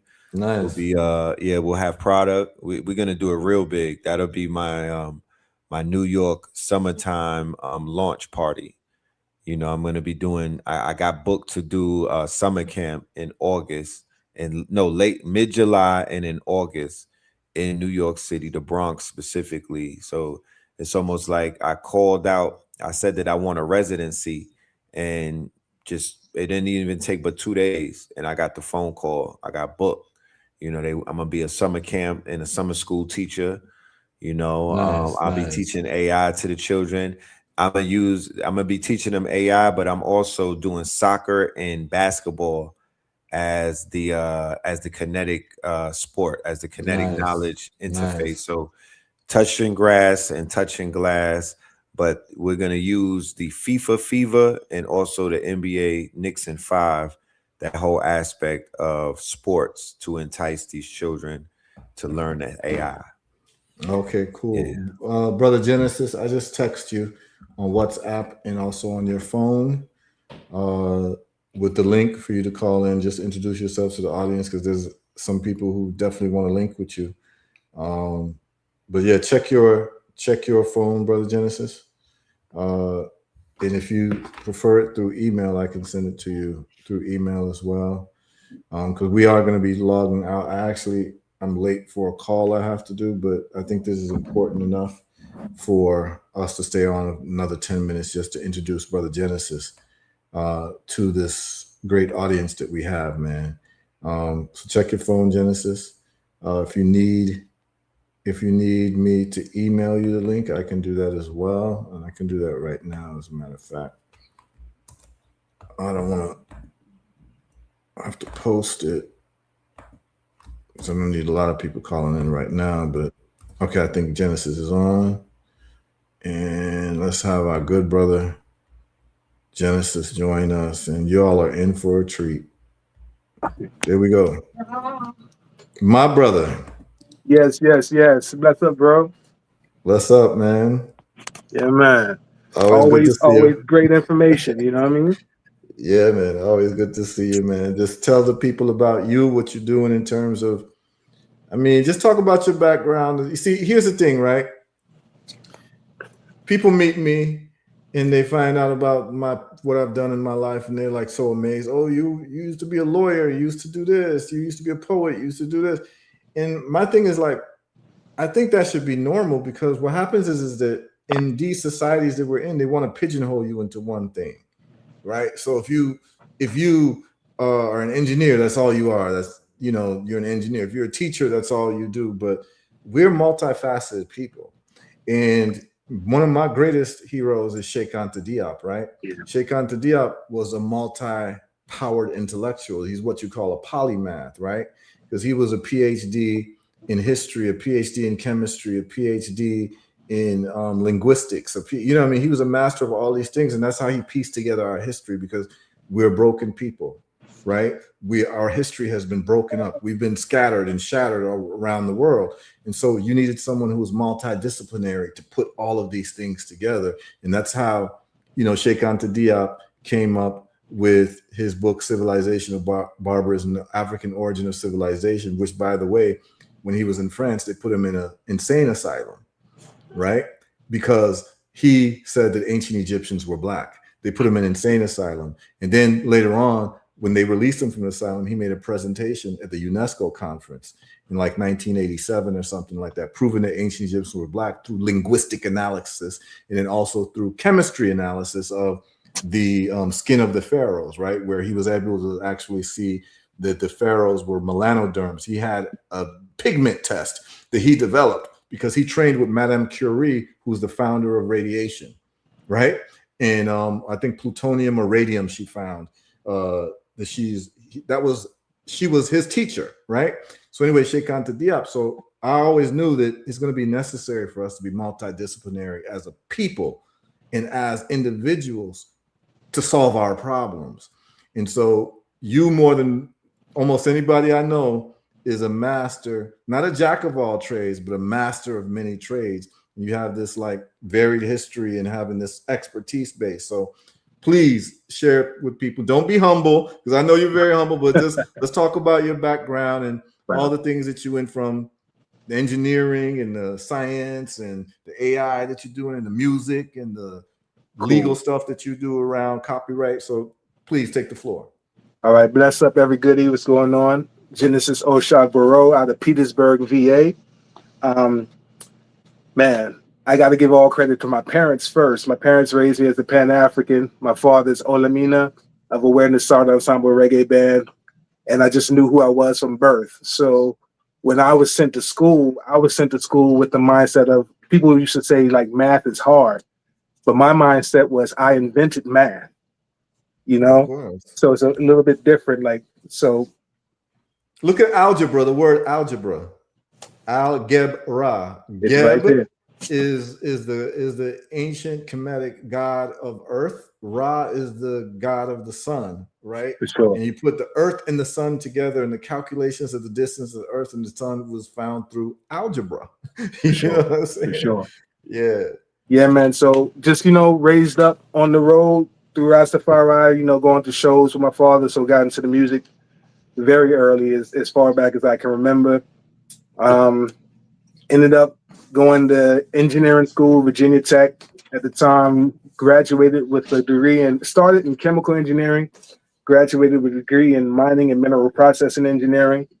I left Tech, came to the DC area, started working in civil engineering. The housing market crashed. I needed a gig. So somebody I went to school with started a technology company, an e-discovery company. And I got a job in IT, which is e-discovery is litigation, the technical side of the legal field. So anytime something goes to court or something like that, you got to get the evidence and everything together. So we do that forensically. So I got really, really adept at the legal side of things, the IT side of things, and technology. Worked in that for the past decade or more. Then realized one day in talking to a sister from Harlem that everything that I learned in the technical legal industry applied to the music industry or publishing, because to us it's it's our passion, it's what we love to do, but in reality we just a file on a database, and since you're just a file on the database, you have to be, how do I find you, how do I discover you on that database, and how do I know who to pay? So that's all done through metadata on the back end. So each of these files have information that's related to those files. And as an artist, as a creative, as someone who creates intellectual property, you should own all of your metadata, all of your identifiers. You know what I'm saying? So I help people do that. I help people set up record labels, actual commercial releases. Like a lot of us put out music. We'll put it on Bandcamp, we'll put it on DistroKid and Spotify, but that's just digital distribution. I teach you how to do an actual commercial release and how to have that commercial release counted so that so your plays and your sales can count toward a chart position, and also all of the various places you can get your money from. Because when we go through DistroKid, it gets up there fast, but they're only giving you digital sales. It's not your mechanical royalties. It's not your performance royalties. It's not your digital mechanical, your digital performance. We're giving away our intellectual property to these libraries, and we can get into those type of agreements ourselves. So I show people how to do that. And it doesn't matter if you're a musician, a poet, a comedian, a person who writes courses, you have intellectual property. And if you have intellectual property, you need to protect your intellectual property, own your metadata, which makes you discoverable. And if you do those two things, then you can be monetizable. We kind of work backwards. We want to get monetized first and then take all that. Nah, it don't work like that, So I help old school hip hop artists recover royalties, and reggae artists, and all of us who got screwed over, the creators creating creations for the creator. We got to protect them. You know what I'm saying? So that's my job. Creating creations for the creator, Yeah. Yes, man. Have to be protected, man. Yes, I. So what you do is, and this is very important for people. So if you're an artist and you're creating your music, you want to go to Genesis, because what he's going to show you is a flow chart of what you need to do to be able to capitalize fully off of your intellectual property and your creation. He's going to show you how to walk through the copyrights, how to set yourself up as a publisher, right? You show people how to show. Can you just talk about that for a second? So a lot of times they have us, long and short of it, artists don't get paid. Publishers get paid. You know what I'm saying? You want to license out your work, you have to be a publisher. You can be self-published, but in terms of publishing, there's two sides of it. There's the composer side, that's the artists, the producers, and the people who write. But there's also the publishing side. So you're leaving half the money on the table when you don't own a publishing company and you don't claim those parts of the royalties.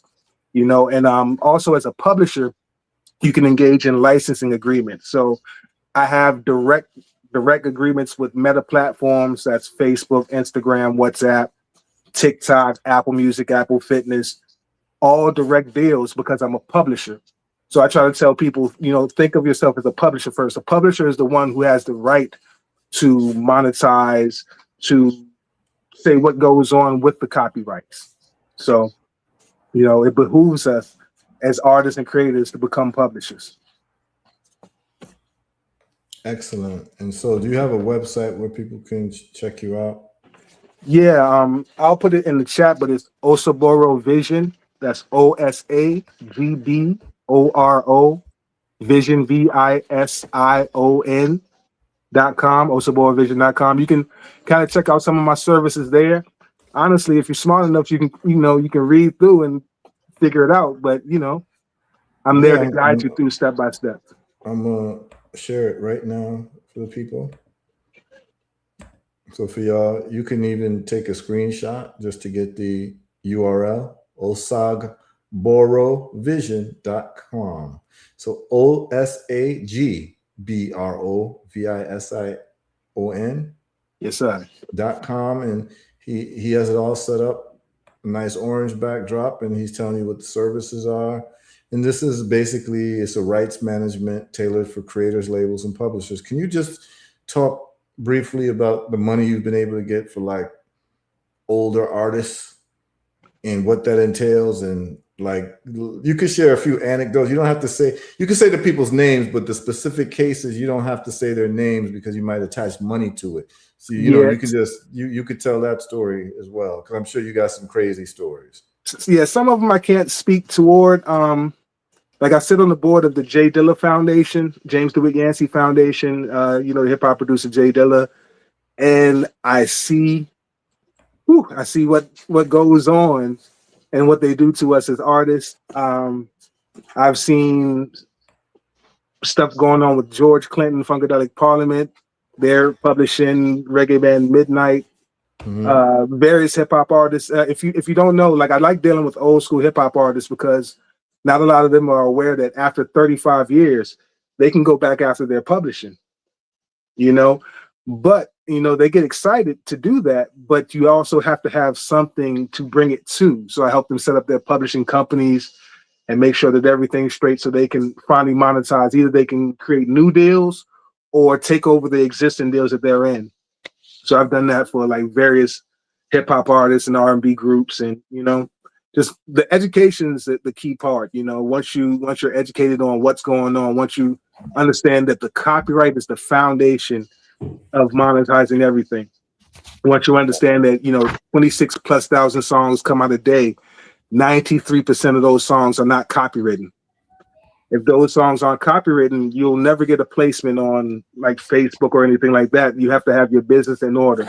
You have to have split sheets. So, I teach people what's required to actually monetize your intellectual property, But it's a whole lot of people.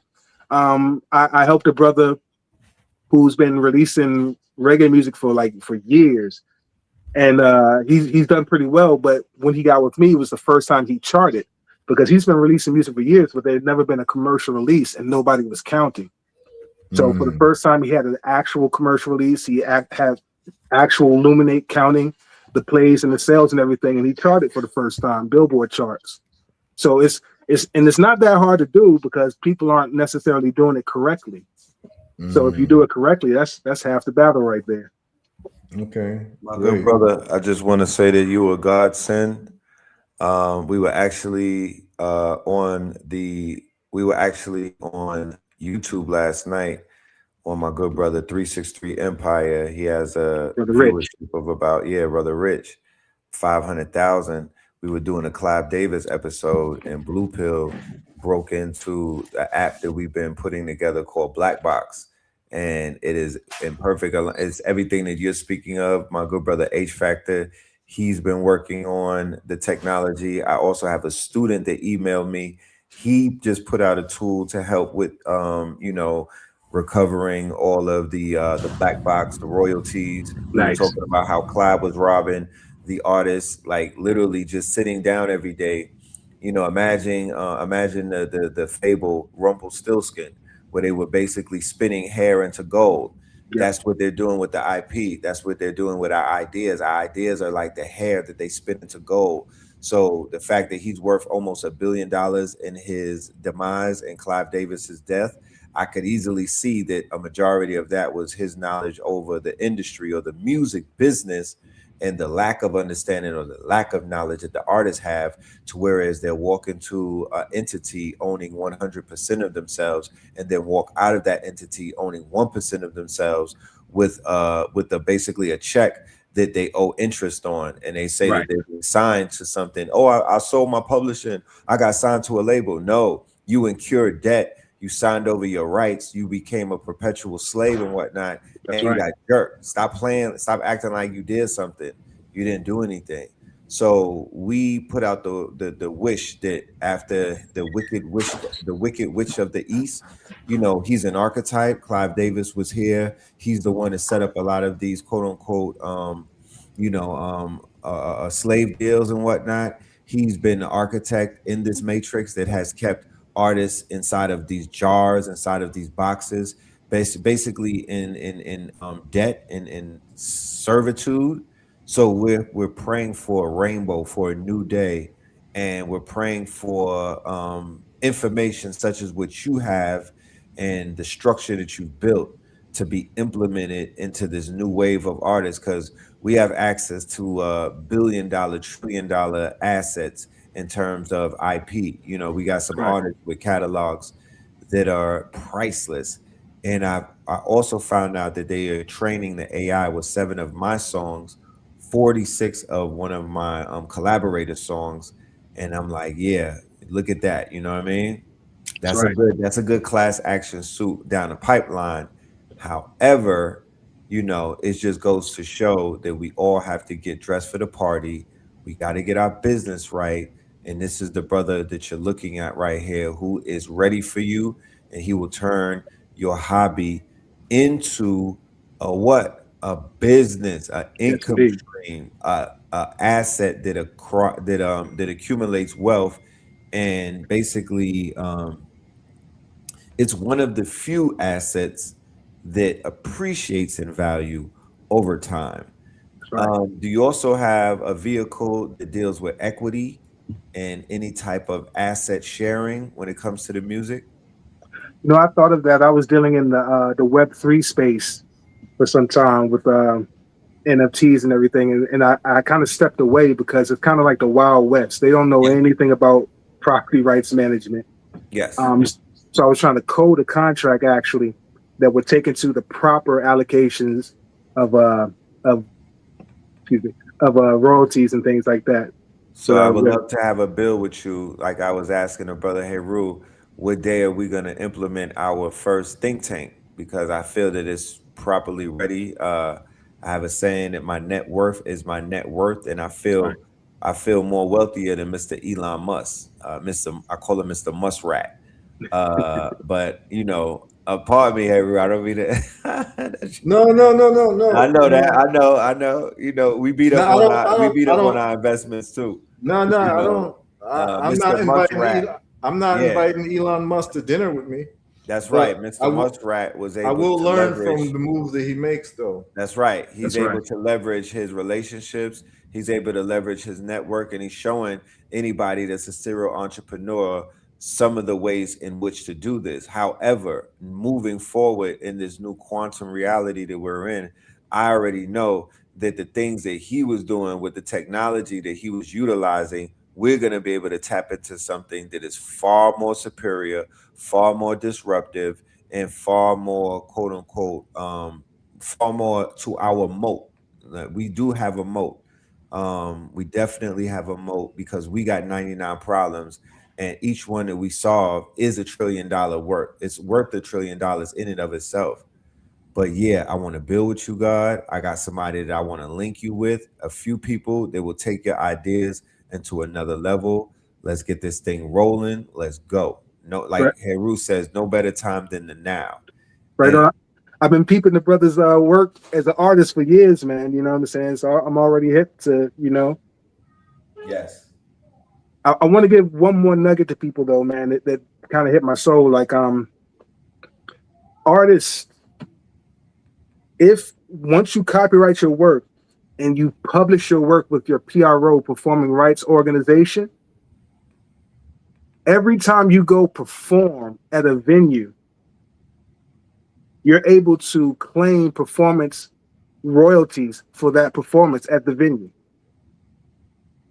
It's on ASCAP, it's ASCAP Live. On BMI, it's BMI Live. So you perform at the venue, you'll give the show information, when the show was, what was the ticket price, capacity, things of that nature. And you can get paid royalties for performing your own songs at your stage show. You don't even have to record and release the song. It just has to be a published song. So think about it as a lecturer or a comedian. If you copyright and publish your lectures and your jokes, Right. you can then collect performance royalties. Right. On That's every what I lecture. want to talk to you about. Man. I want to talk to you about the syncs. I want to talk to you about taking all of my YouTube videos and publishing them. We are the publishing company. Everything that you were saying is in perfect alignment with Blue Pill and H Factor built out over the last 2 years with KTL Plus. So Blog Talk Radio episodes, everything that I have on Spotify streaming. That's why I send all of my audio to Spotify from these long form videos that I'm doing and whatnot. So we could get all of the publishing for that. And I open it up with a song and I close it with a song. So that's also being spun as well. So instead of me going to the DSPs, I'm getting more spins off of me putting an intro song and an outro song on these videos that may do average 5,000 to 10,000 and whatnot. But it's compounded because I'm doing 4 to 5 long form videos a week. Right. Yeah. Right. Yeah, it's a whole bunch of ways to monetize, but I love to break them down for you, you know? Oh man, I heard it was 30 plus. So yeah. I'm gonna pull up a chair with my notebook and we're gonna turn this thing up, because as my audience knows, I've been resilient with not putting my music on DSPs. I've been resilient teaching them about the ISPC codes and whatnot. I've been resilient about just just controlling my catalog. I'm like, nah, I ain't that pressed. I don't need nobody paying me in pennies and whatnot. And I don't need to be streaming. I don't need that. I would rather people hear about my projects and don't know where to get it, or know where to get it and it's rare, than to be all over streaming. And once again, they just showed me the other day, they took 7 of my songs and trained the AI. If I put my catalog on there, it would have been 70 songs. But because I only put the Red Summer on there, they was able to take a few of those songs. But that's all good because I know that the majority of my classics, I control that. That's right. That's right. Yeah, that streaming thing is the devil is in the details, man. You know what I'm saying? It's they sell the dream of celebrity and fame to us. They sell streams that are only worth fractions of a cent. They sell social media, algorithms and things like that. Like I ran an experiment last year where I released 2 projects. One was direct to consumer, and the other was through one of the third-party aggregators. What I learned is I made way more money off the direct-to-consumer, way more. The one that was off the third-party aggregator had a lot more user-generated content that was built up, so that was cool. But I came up with a perfect way to have the best of both worlds, how to distribute only to the social media platform so people could create content, but have them come to me as the point of sale. Right. We implemented the 1000 fan theory back in 2014, I believe, and ran through Bandcamp. You know what I mean? We were using Bandcamp as a platform, but we had the theory from reading up through Wired magazine and whatnot. What's my dude's name? Tim Ferriss's 4-Hour Work Week, and the 100 fan theory was an Asian lady, but it was done through the guy who he came up with a book called The Long Tail. There it goes. Woo! The Long Tail is a must read. Anybody is dealing with digital money, you got to read The Long Tail. So it broke down the 1000 fan theory. We implemented that. We were using Ning at that time, Ning, right? Yeah. So we were using Ning as the 1000 fan theory apparatus. And we've been implementing that over the years. But every single one of our projects, we've made sure that we cross the 1000 fans or the 1,000 supporters and whatnot, and making them super fans, not just a regular purchase of the album. You getting merch. You feel me? You're basically following us through our journey and whatnot. We want to 10x the 1,000 fan theory using these tools that we have now, to whereas each artist will have a certified 10,000 fans, utilizing blockchain, of course, and crypto wallets to lock them in. Smart contracts, blockchain, and the crypto wallet. So I need to build with you immediately. We need to, they want you back on the show. I automatically thought of a panel that I want to have with you on, with some of the experts, so we could break the chains. I just don't want to, smoke blunts of Clive Davis and whatnot, and put them in the air. I also want to dismantle the systems that he put together. So I'm putting Larry Jackson on trial. I'm putting Lyra Cohen on trial. I'm putting Clive Davis on trial. Those were the people who brought up these slave systems, these demonic, quote unquote, soul capturing systems. Angie Stone, Phyllis Hyman, Whitney Houston, James Brown, Prince, Michael Jackson, all of the people that were rallying against these demons and these, quote unquote, these robber barons. We are going to disrupt this industry. Thank you, my brother. Thank you, Heru, for even bringing him through and thinking about him and aligning this purpose. But yeah, this is a DCA Wednesday. Right on. Yeah, man, it's beautiful, and if I can expose more people to the brother Genesis, the world will be a better place. I have access to him whenever I want. Me and the brother, we have a good brotherhood together, and I just want to make sure that other people can access him as well. So it's a beautiful thing, and like I said, man, the brother is a good brother, and his goodness is equal to his intelligence. And so I just want to make sure that all of y'all, if you're in the arts world and you're doing music, you got to have a consultation with Genesis. Sit down and just chop it up with him, because he's going to show you the maze you have to go through, from the creation of your music to the monetization and all the different ways you can monetize it properly. Basically, what a record label does to make money for them, he's going to show you how you can make money for yourself by using all of the knowledge that record labels have, and turn yourself into a record label and your own publisher, so that we keep that wealth, at home. So yeah, Brother Genesis is definitely one of our important people that you all need to know about. And we can, have a whole show just dedicated to what Genesis does, and people can call in, and maybe what we could do is announce it a week before, where we can have all of the artists, all of the musicians tune in to Wealth Wednesdays, and you'll be able to call in and literally ask Genesis questions. And then, these are basic questions he can answer for you, but if you need things to, be structured and put in place, then, you all can have your own sidebar conversations. But I think it'd be very beneficial for people to hear the interactions between artists and Genesis, and he's going to teach you, like, step by step. Okay, you need to copyright this. Okay, you need to deal with the Harry Fox agency, or you set up your own agency that looks like Harry Fox, that deals with the publishing. This is what ASCAP does. Here's how you can set up your own system aside from ASCAP, or whatever it is. Brother Genesis is going to be able to tell you, so that we'll be able to forensically track, if you sell $1 online, what's the money that's coming to you, and what's the money coming to everyone else, which is what every artist should know. That's right. Every artist should know that every dollar that someone gives for the enjoyment of your music, you should know how that dollar is separated. Who's it going to? How much is going to Harry Fox? How much is going to ASCAP? How much is going to this company? How much is going to that company? Every artist should know this before they put their music into the marketplace. And Genesis is going to be able to tell you all of this, okay? So that's my service that I, did for the people, just to expose people to Brother Genesis, man. What about a DCA calculator for your music? A dollar cost average calculator that deals with, so let's say that my music is selling at the pace of $99 a day. Can I get a DCA calculator, and can I get a DCA agent that will put 20% of my daily earnings of my 100 songs that are streaming on my platform Mhm. underneath either a stable coin, a creator coin, or some form of tokenized, expression.